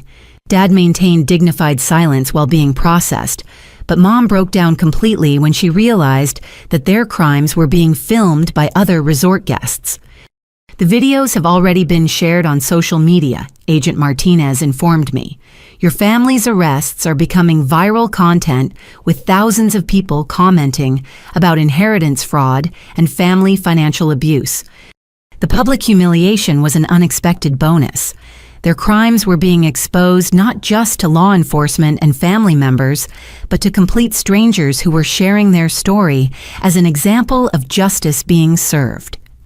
What about the other victims of Derek's insurance fraud? We've contacted them all. 12 families who lost inheritance money, insurance benefits, or property assets due to Derek's document manipulation. They're forming a class action lawsuit that will ensure he never works in insurance again. 12 other families. My decision to fight back had exposed a criminal enterprise that had been operating for years, stealing from people during their most vulnerable moments of grief and loss. Agent Thompson closed his laptop and began organizing the evidence files. Ms. Parker, your case has become a model for how family financial abuse should be investigated and prosecuted. The FBI is using your documentation methods to train agents who handle similar cases. The conference room door opened and Agent Martinez's supervisor entered carrying additional paperwork that would finalize the legal proceedings. Ms. Parker, he said formally, on behalf of the Federal Bureau of Investigation, I want to thank you for your courage in exposing this criminal enterprise. Your willingness to pursue justice despite family pressure has prevented countless other families from being victimized by the same criminals. As I signed the final victim impact statements, I reflected on how completely the situation had reversed. This morning, my family had been confident criminals enjoying a vacation funded by stolen money. Tonight, they were federal prisoners facing decades in jail while their crimes became international news. The surprise I had promised them had exceeded even my expectations, delivering justice on a scale that would change their lives forever. Tomorrow would bring even more revelations as the FBI investigation expanded to encompass Derek's other victims and the full scope of their financial crimes. The Hotel Business Center had become my command post for monitoring the digital aftermath of my family's arrests. Videos of Derek being handcuffed in the resort lobby had gone viral on TikTok, Instagram, and Twitter, with millions of views and thousands of comments from people sharing their own stories of family financial abuse. Family Fraud Hawaii Arrest was trending on 3 different platforms, with news outlets picking up the story and legal experts offering commentary about inheritance crimes and insurance fraud. The hashtag Justice for Helen had appeared organically, with strangers rallying around my story as an example of fighting back against family manipulation. Sarah called me from Phoenix with updates that were almost too good to believe. Helen, the media attention is working in our favor beyond anything we could have planned. Derek's insurance company has fired him and is cooperating fully with federal investigators to avoid criminal liability for his actions. What about the other victims? They're coming forward in droves. The FBI has opened investigations into 17 additional cases of suspected insurance fraud, all connected to Derek's manipulation of beneficiary documents and inheritance claims. I scrolled through social media comments while Sarah talked, reading messages from people around the world who were inspired by my decision to pursue justice against family members. Many shared similar stories of inheritance theft, financial manipulation, and gaslighting by relatives who claim to love them. One comment particularly stood out. My sister stole my father's life insurance money and told everyone I was too emotional to handle inheritance responsibilities. Seeing Helen fight back gives me hope that I can get justice too. The viral attention was transforming my personal case into a broader movement, encouraging victims of family financial abuse to speak up and seek legal recourse. Criminal justice advocates were sharing resources for people dealing with similar situations, and lawyers specializing in inheritance fraud were reporting increased calls from potential clients. The best part, Sarah continued, is that your family's lies about your mental health are being completely demolished by public opinion. People can see the evidence for themselves and recognize who the real criminals are. She was right. The contrast between my composed, well-documented legal case and their desperate lies about my psychological state was stark enough that even casual observers could identify the manipulation tactics they had used. My phone buzzed with a call from Jessica, who had apparently been following the social media coverage from Colorado. "Helen, I am so proud of you for fighting back," she said immediately upon my answering. "I've been reading about the arrests online, and I'm horrified by what they did to you. How much do you know?" "Everything. The inheritance theft, the insurance fraud, the fake death certificate. It's all over the news now. Legal experts are calling it one of the most sophisticated family fraud cases they've seen." Jessica's voice carried a mixture of admiration and anger that felt validating after months of questioning my own perceptions of events. "There's something else," she continued. "I've been calling other family members to make sure they know the truth. Aunt Linda is devastated that she believed their lies about your mental health. Uncle Robert wants to formally apologize for not recognizing the signs of their manipulation. The family support network that my parents and Carla had poisoned with lies was beginning to rebuild itself around the truth. Relatives who had been convinced I was unstable were now realizing they had been manipulated into enabling financial crimes against me. What about Aunt Linda? She's furious. She said she loaned Carla $5,000 last year because Carla claimed you were demanding unreasonable financial support from family members. Now she realizes that Carla was stealing from you while asking other relatives for money. Another layer of their financial manipulation was being exposed. They had not only stolen my inheritance, but had used lies about me to extract additional money from extended family members who thought they were helping with my supposed financial irresponsibility. My laptop chimed with a notification that TMZ had posted an article about the Hawaii arrests. The headline read, "Family Vacation Turns into Federal Crime Scene. Sister's Inheritance Fraud Exposed in Paradise." The article included photos from the resort, quotes from other guests who had witnessed the confrontations, and legal analysis of the criminal charges being filed. Most importantly, it included excerpts from the FBI evidence showing the scope of Derek's insurance fraud enterprise. Twitter notifications were coming in constantly as legal commentators and crime journalists shared the story. A thread by a prominent inheritance lawyer had been retweeted thousands of times, explaining how families can protect themselves from similar fraud and encouraging people to review their own estate documents for signs of manipulation. This case is becoming a teaching moment for the entire legal community. Sarah observed during our afternoon check-in call. Law schools are already asking for permission to use your documentation methods in courses about family financial crimes. The educational value of my case was something I hadn't anticipated. By fighting back so thoroughly and documenting everything so carefully, I had created a blueprint that other victims could follow when pursuing justice against family members who had stolen from them. But the most satisfying aspect of the social media coverage was watching my family's carefully constructed lies collapse under public scrutiny. Their narrative about my mental health problems and unreasonable demands looked increasingly ridiculous as evidence of their crimes became public knowledge. A prominent psychiatrist had posted a Twitter thread analyzing the psychological tactics used in family financial abuse cases, specifically referencing my situation. Gaslighting victims by claiming they have mental health issues is a common strategy for covering up financial crimes. The perpetrators project their own guilt by claiming the victim is delusional or paranoid. The thread had been shared by thousands of mental health professionals, creating a public discourse about how psychological manipulation is used to enable financial abuse within families. Instagram stories from other resort guests were providing additional documentation of the arrests and my family's behavior during their final days in Hawaii. Videos showed them arguing with hotel staff about payment issues, making frantic phone calls to lawyers and banks, and ultimately being led away in handcuffs while other tourists recorded everything. One particularly viral video showed Carla screaming at federal agents about false accusations while being loaded into a police vehicle. The audio was clear enough to hear her claiming that I was mentally ill and making up lies about inheritance money, even as evidence of her crimes was being read to her during the arrest.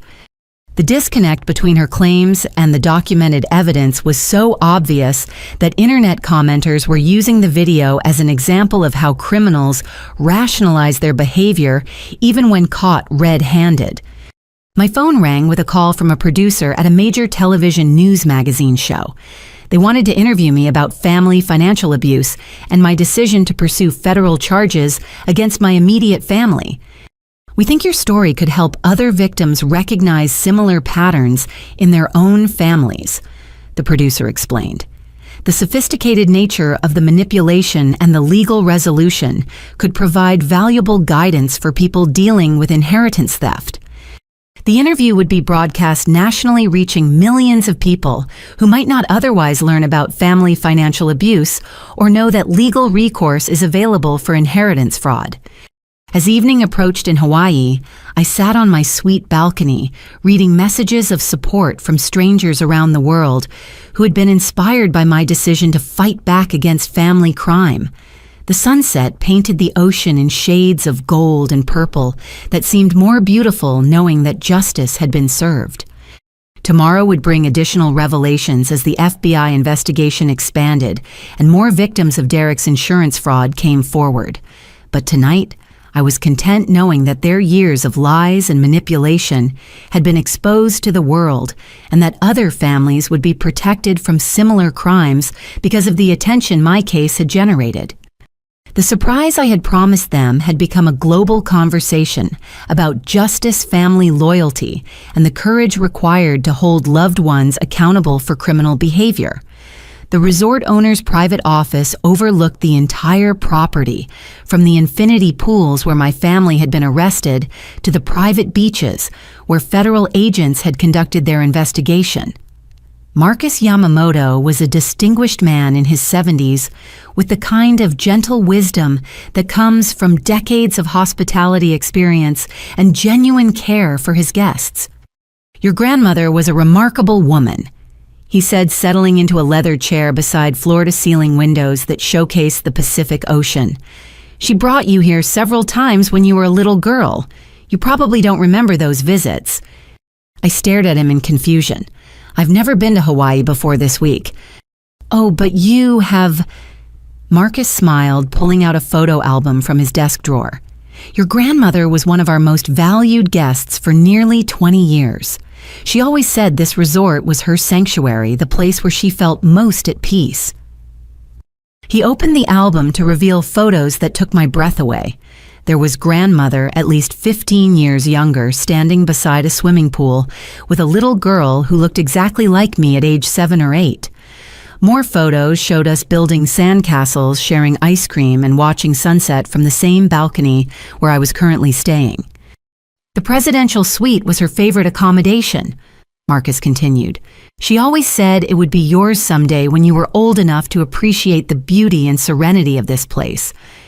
The memories came flooding back in fragments that had been buried by time and grief.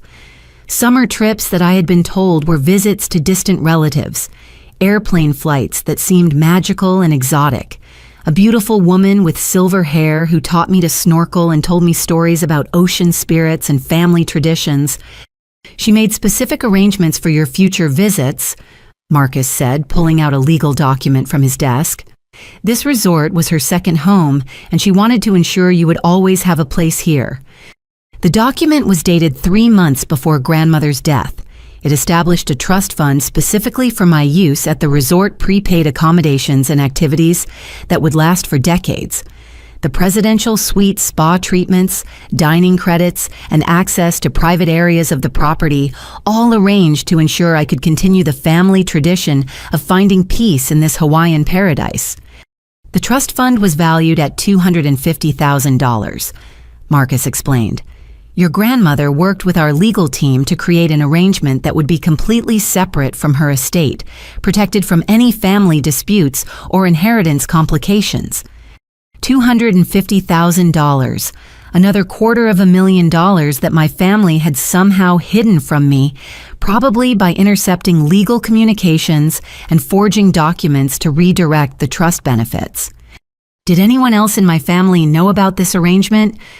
"Your sister and brother-in-law visited last year shortly after your grandmother's death.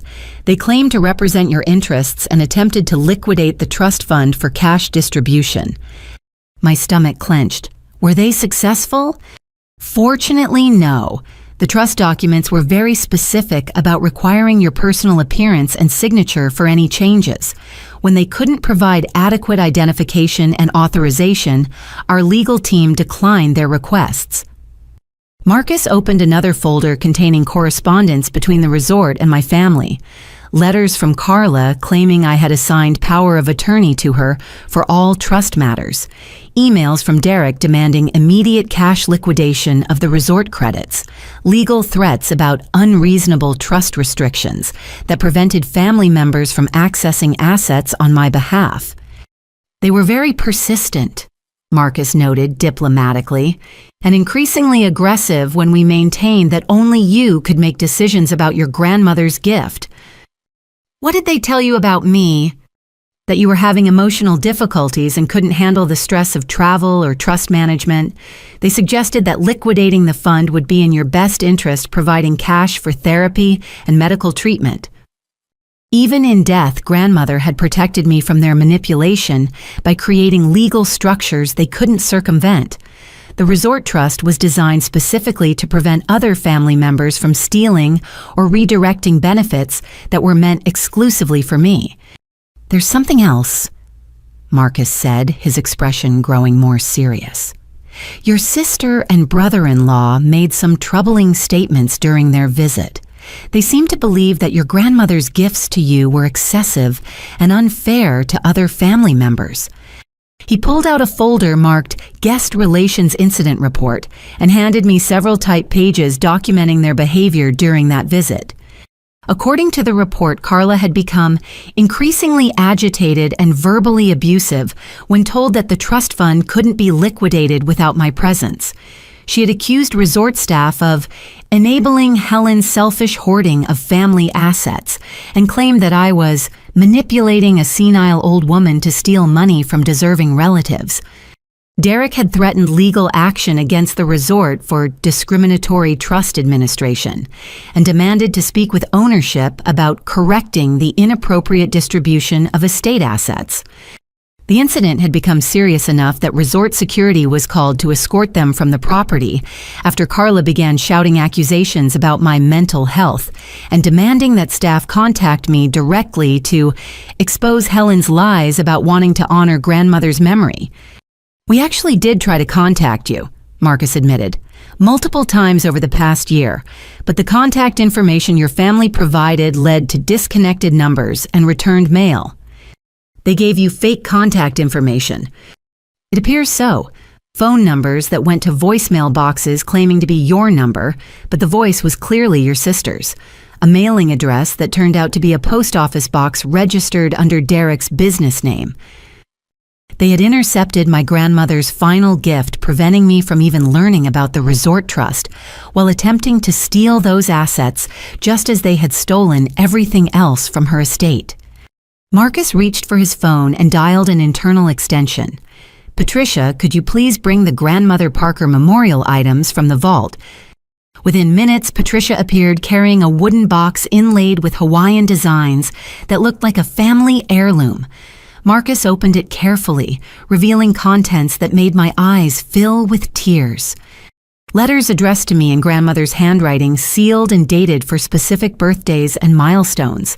A piece of jewelry that had belonged to her mother wrapped in tissue paper, with a note explaining its history and significance. Photos of our Hawaiian visits together, along with her written memories of the adventures we had shared. "She wanted you to have these when you returned to the resort," Marcus explained. "She was very specific that they should only be given to you personally, never to family members claiming to represent your interests." The top letter was marked, "For Helen's next visit to paradise," in grandmother's careful script. Inside, her words revealed the depth of her love and concern for my future.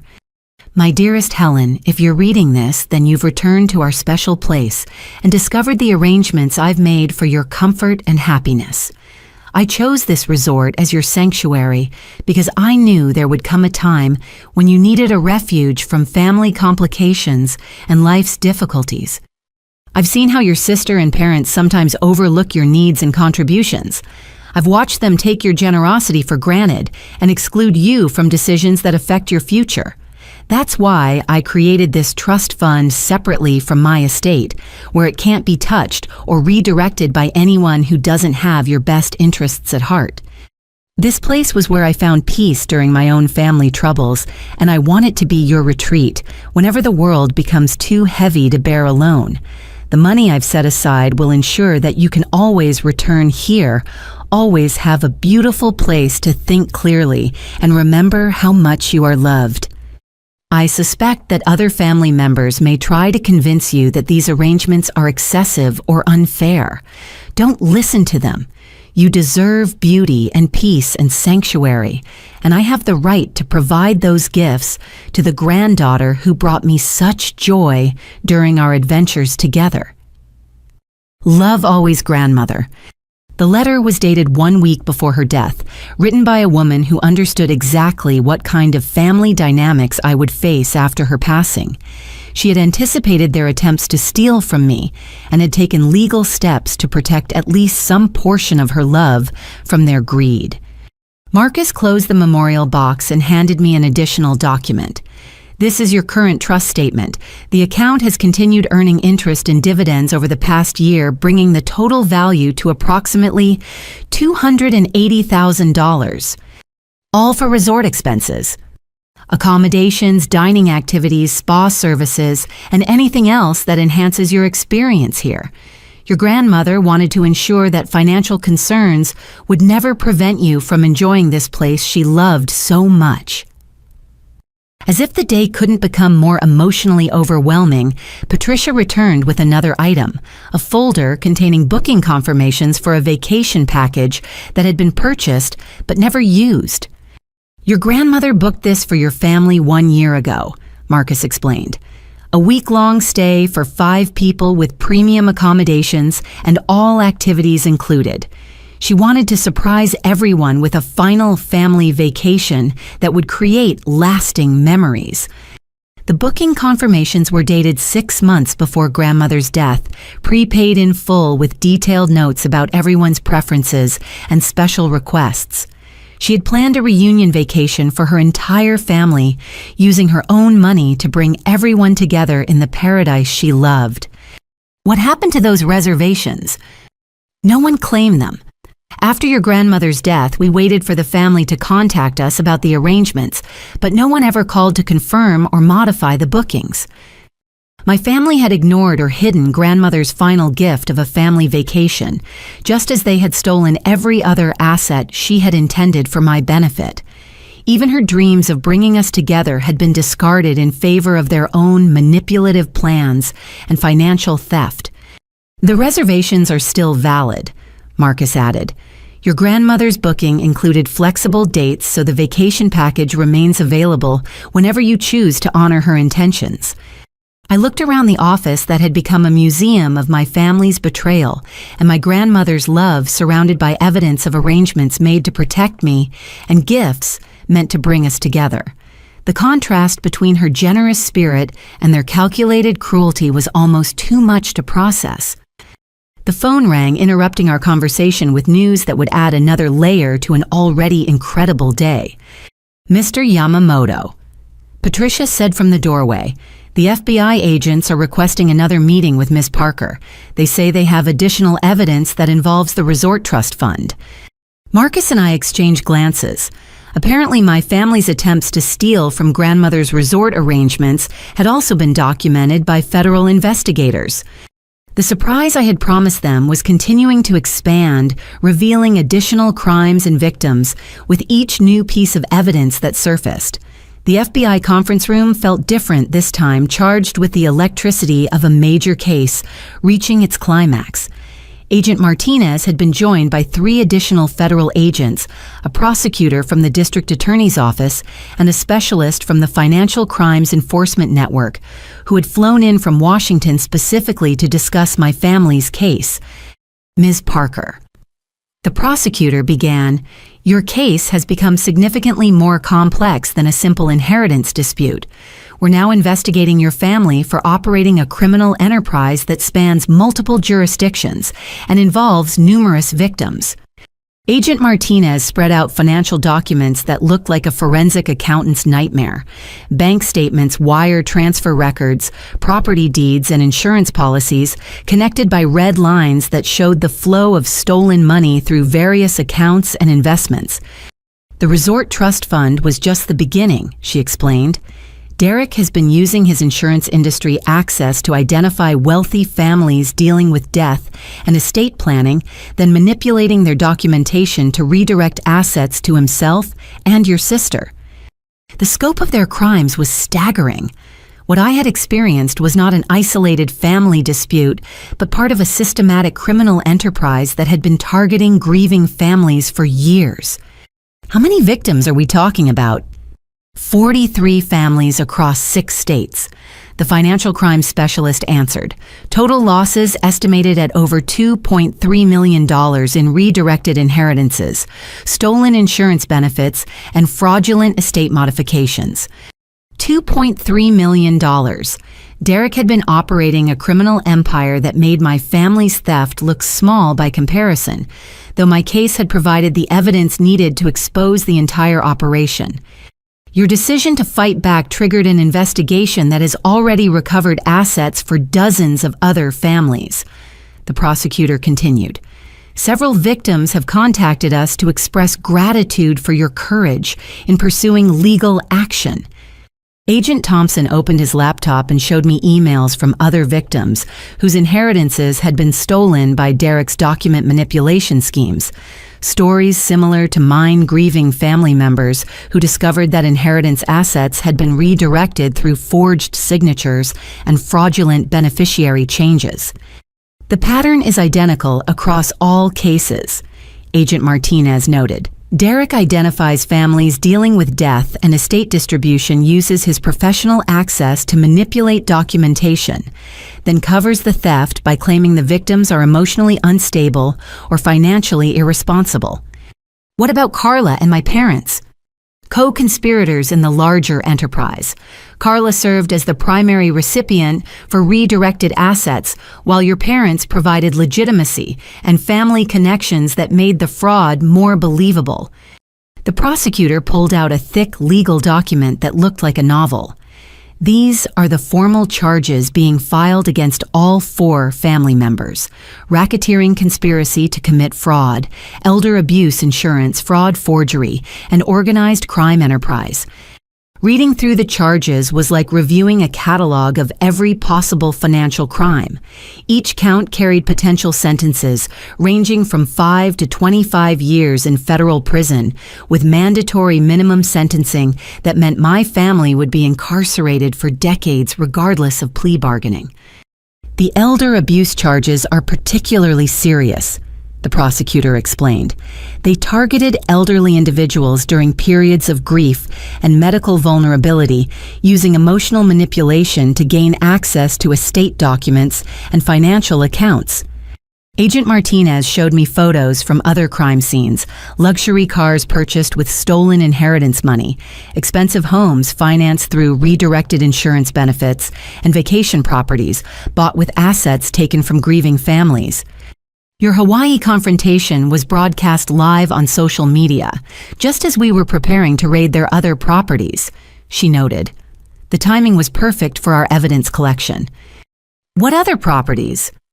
3 rental properties purchased with stolen money, 2 luxury vehicles financed through fraudulent insurance claims, and investment accounts containing redirected assets from multiple victims.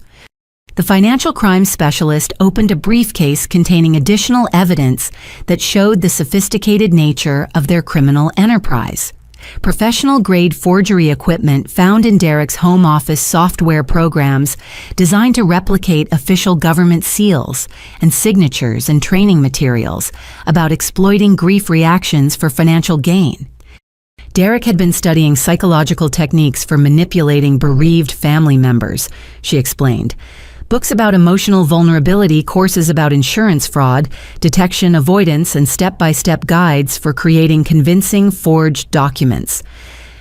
The calculation behind their crimes was more disturbing than the financial theft itself.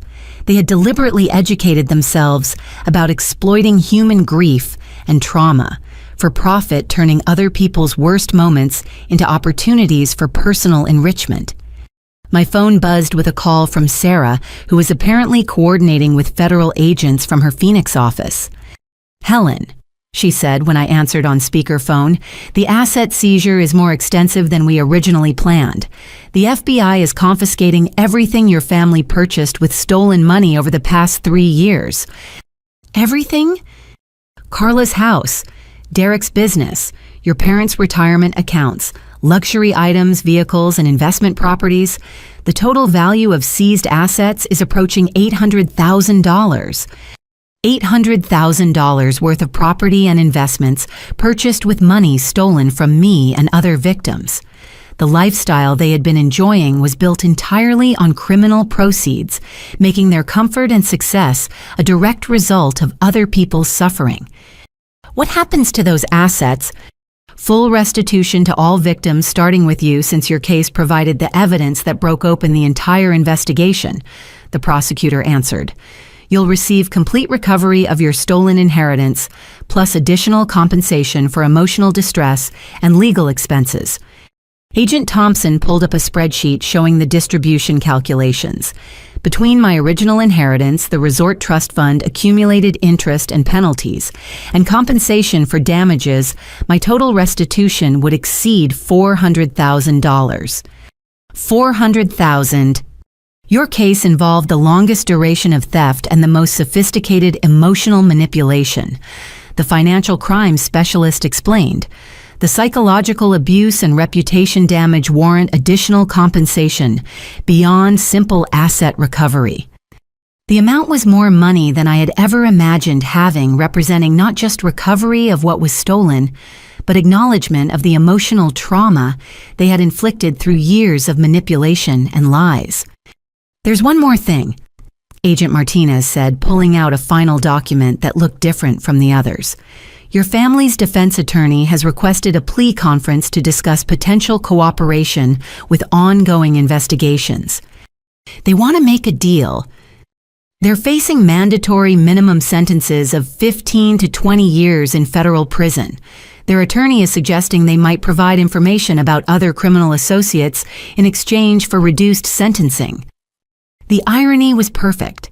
After years of manipulating and betraying family relationships for financial gain, they were now preparing to betray criminal associates to reduce their own punishment.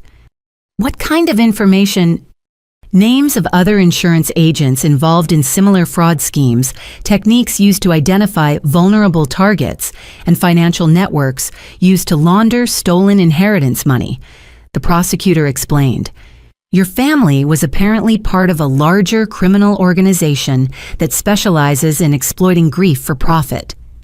The investigation that started with my Hawaii vacation exclusion had uncovered an entire criminal network that preyed on families dealing with death and inheritance issues. My decision to fight back had exposed crimes that affected hundreds of people across multiple states. Do you want to hear their plea offer? Agent Martinez asked. I considered the question carefully. Part of me wanted to know whether they showed any genuine remorse or recognition of the harm they had caused. But another part of me suspected that their plea negotiations would involve the same manipulation and self-serving lies they had used throughout our relationship. Will their cooperation significantly help other victims? Potentially. The information they provide could lead to recovery of assets for families who have been searching for stolen inheritance money for years. Then I want to hear what they have to say.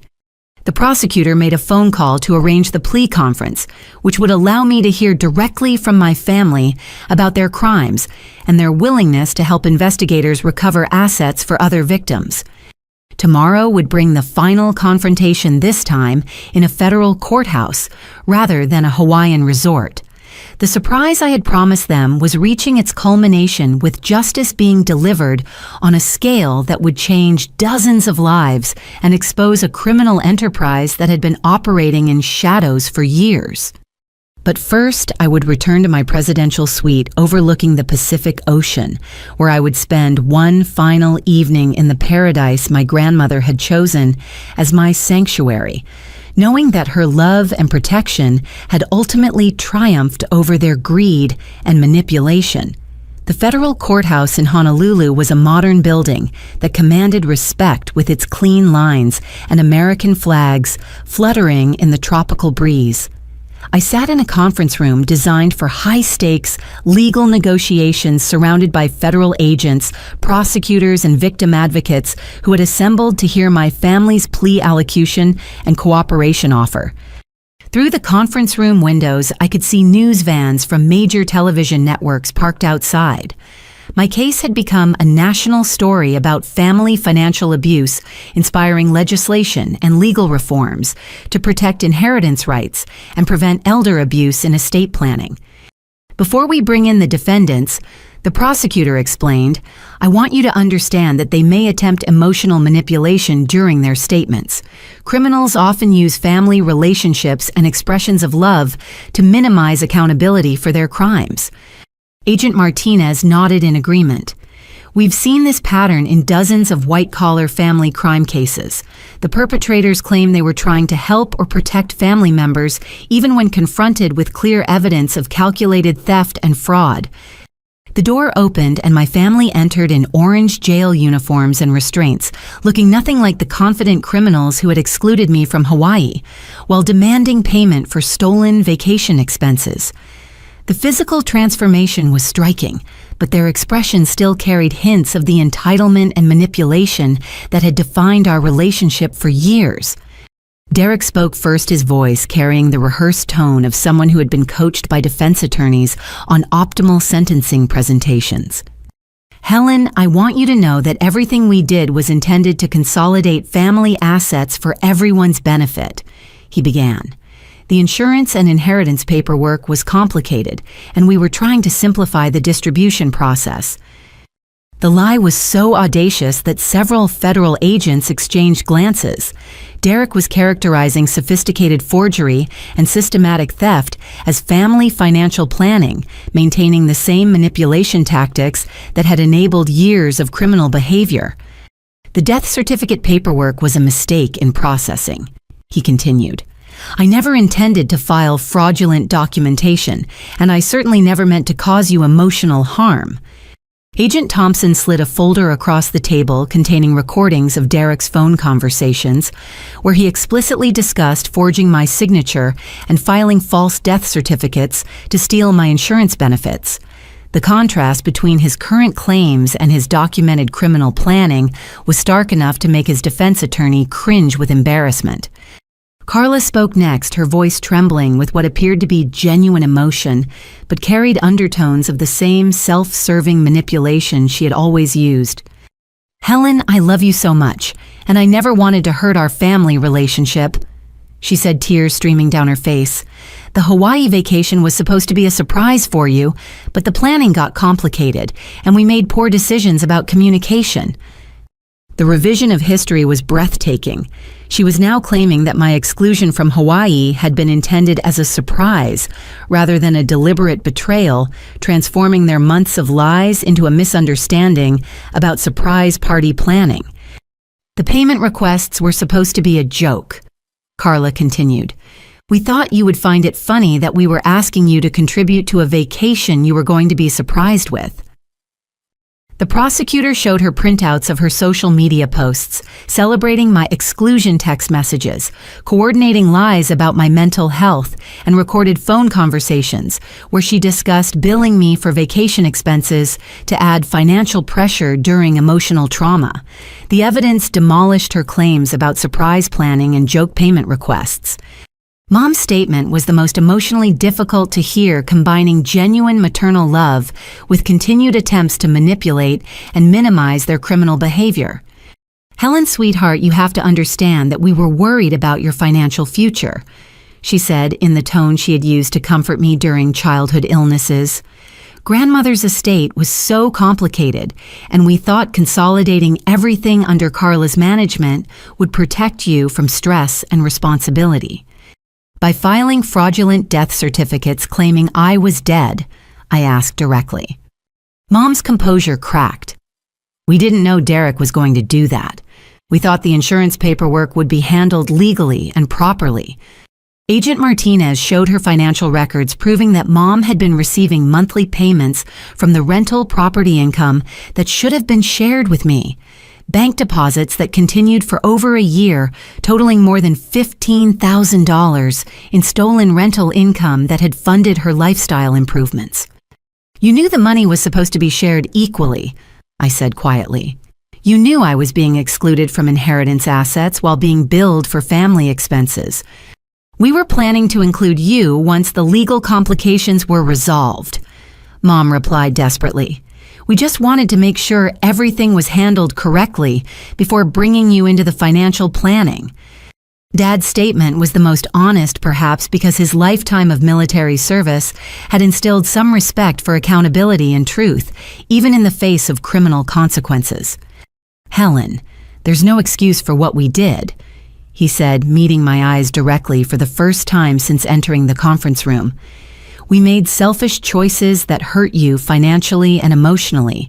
We betrayed your trust and violated our responsibilities as family members. His admission was more meaningful than the others' continued manipulation, suggesting some genuine recognition of the harm they had caused and the relationship damage that could never be fully repaired. I know we can't undo the financial theft or the emotional abuse, Dad continued, but we can provide information that helps other families recover stolen assets and prevents other criminals from using similar schemes. The prosecutor leaned forward with interest.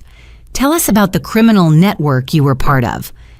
Derek's defense attorney objected to the phrasing, but Derek himself began providing details about insurance agents, lawyers, and financial planners who had collaborated on inheritance fraud schemes targeting vulnerable families. There are at least 12 other insurance agents using similar document forgery techniques, Derek admitted. We shared information about targeting strategies, legal loopholes, and methods for avoiding detection. The confession revealed a criminal conspiracy that extended far beyond my family's individual crimes. Professional networks that educated members about exploiting grief and manipulating legal documents for profit, operating across multiple states with sophisticated coordination and communication. What about the psychological manipulation techniques? Agent Martinez asked. Carla's defense attorney advised her not to answer, but she ignored the legal advice in favor of attempting to justify their behavior. We researched methods for managing family conflict during estate planning, she said carefully. There are books and courses about helping family members accept difficult financial decisions. By claiming they have mental health problems and spreading lies to extended family, I asked. By understanding emotional reactions and providing appropriate support during grief processing, she replied, maintaining the manipulation even while confessing to crimes. The session continued for 3 hours with my family, providing information about dozens of other victims' criminal associates and financial schemes that had operated for years without detection. Their cooperation would help investigators recover millions of dollars in stolen assets and prevent future crimes against vulnerable families. But their statements also revealed the depth of calculation behind their betrayal, showing how deliberately they had planned my financial destruction while maintaining the illusion of family love and support. As the plea conference concluded, the prosecutor announced the final sentencing recommendations: 15 years in federal prison, for Derek 12 years, for Carla 8 years for Dad, and 6 years for Mom, with mandatory restitution to all victims and permanent prohibition from working in financial services industries. The sentences reflect the sophisticated nature of the crimes and the number of victims affected, the prosecutor explained. But they also acknowledged the defendant's cooperation in exposing a larger criminal enterprise.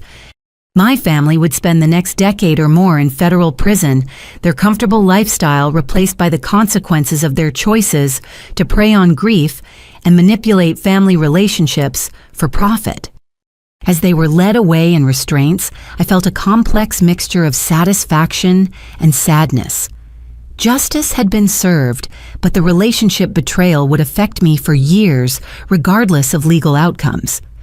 The surprise I had promised them had delivered consequences beyond anything they had imagined when they excluded me from Hawaii while demanding payment for stolen vacation expenses.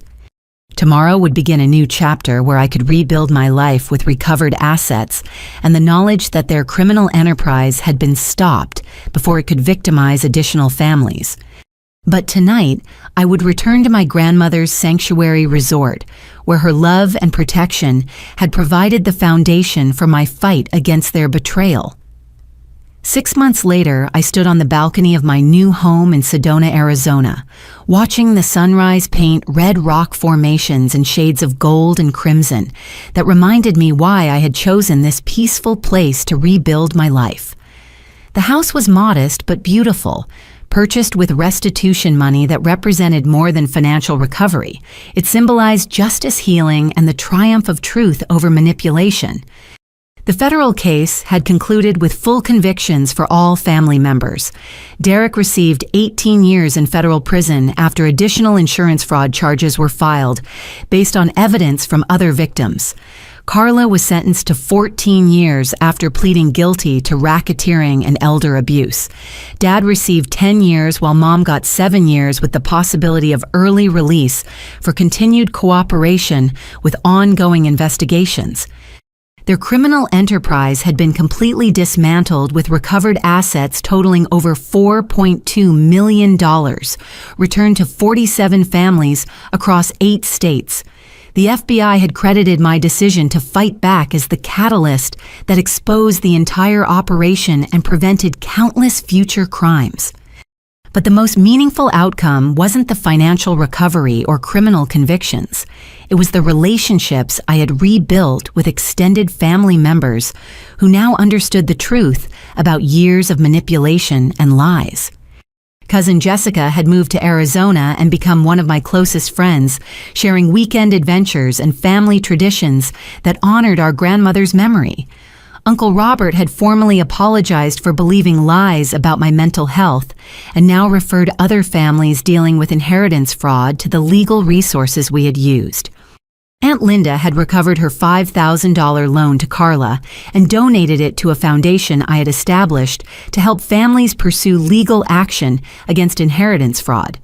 The foundation provided investigative services and legal support for victims who couldn't afford private attorneys or professional forensic analysis.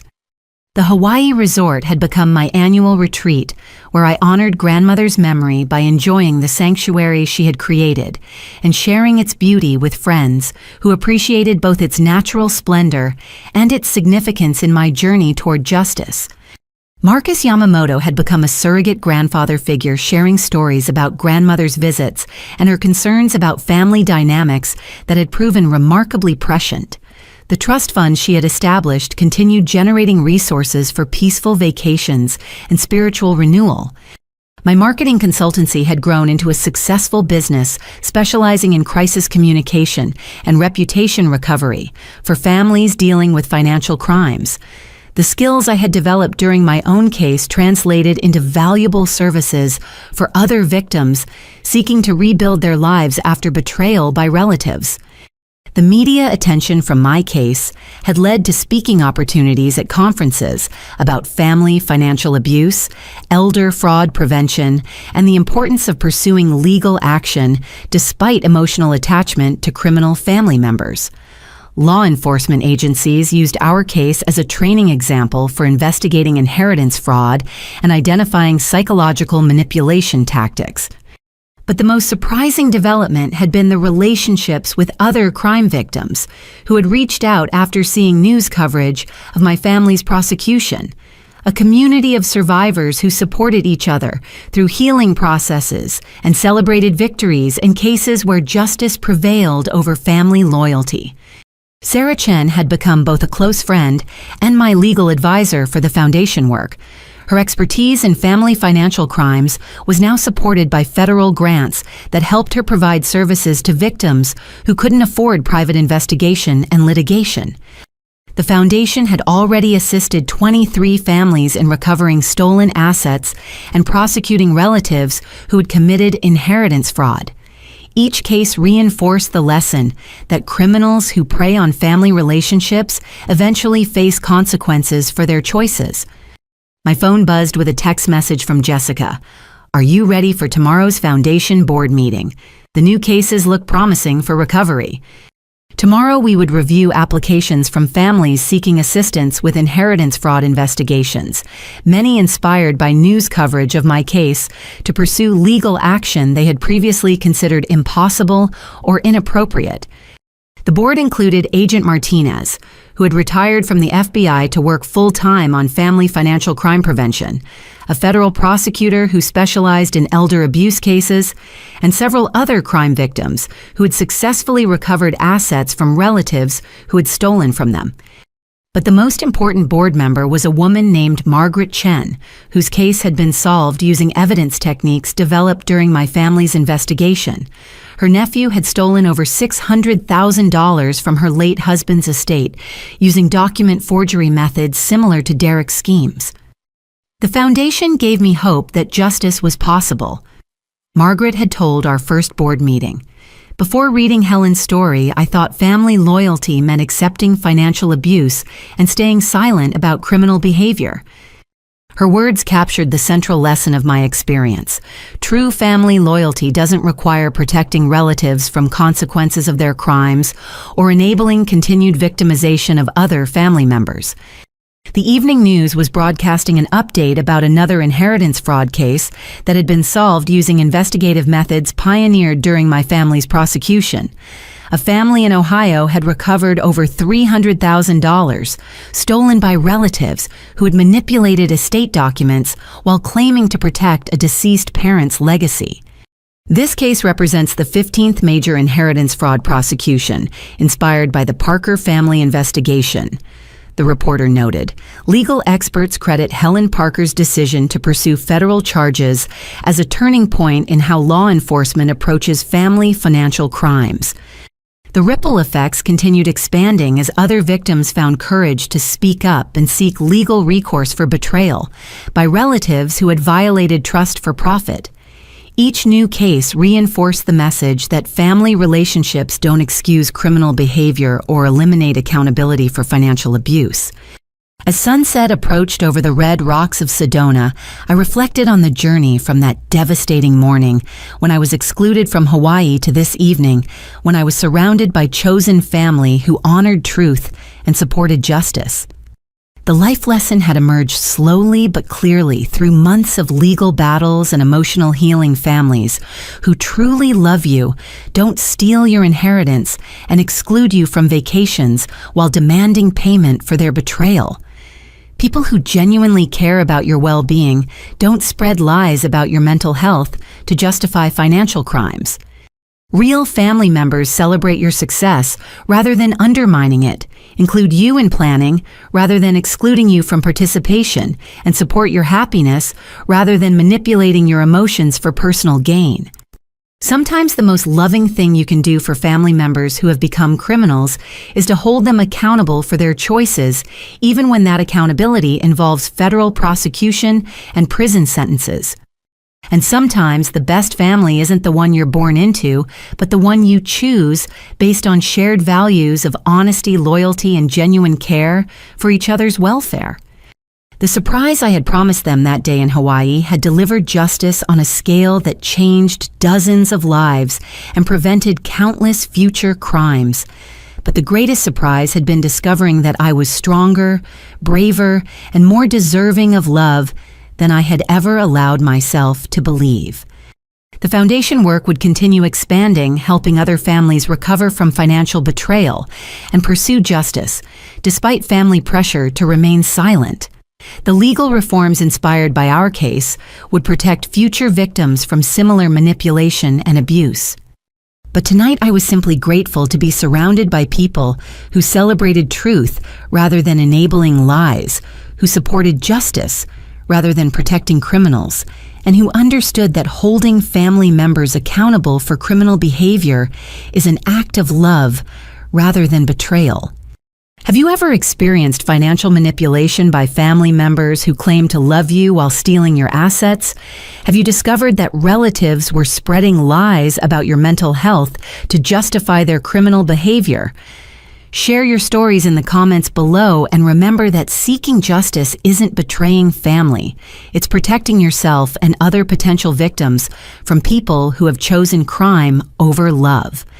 If you found strength in this story, please like and subscribe for more content about overcoming family betrayal and finding healing after financial abuse. Share this video with others who might need encouragement to pursue legal action against relatives who have stolen from them. Thank you for joining me on this journey toward justice and healing. Remember that you deserve honest relationships, financial security, and family members who celebrate your success rather than undermining it for their own benefit. Sometimes fighting back against the people who hurt us is the most loving thing we can do for ourselves and for other potential victims who need protection from the same criminals. Stay strong, seek truth, and never let anyone convince you that family loyalty requires accepting abuse or protecting people from the consequences of their choices to harm you.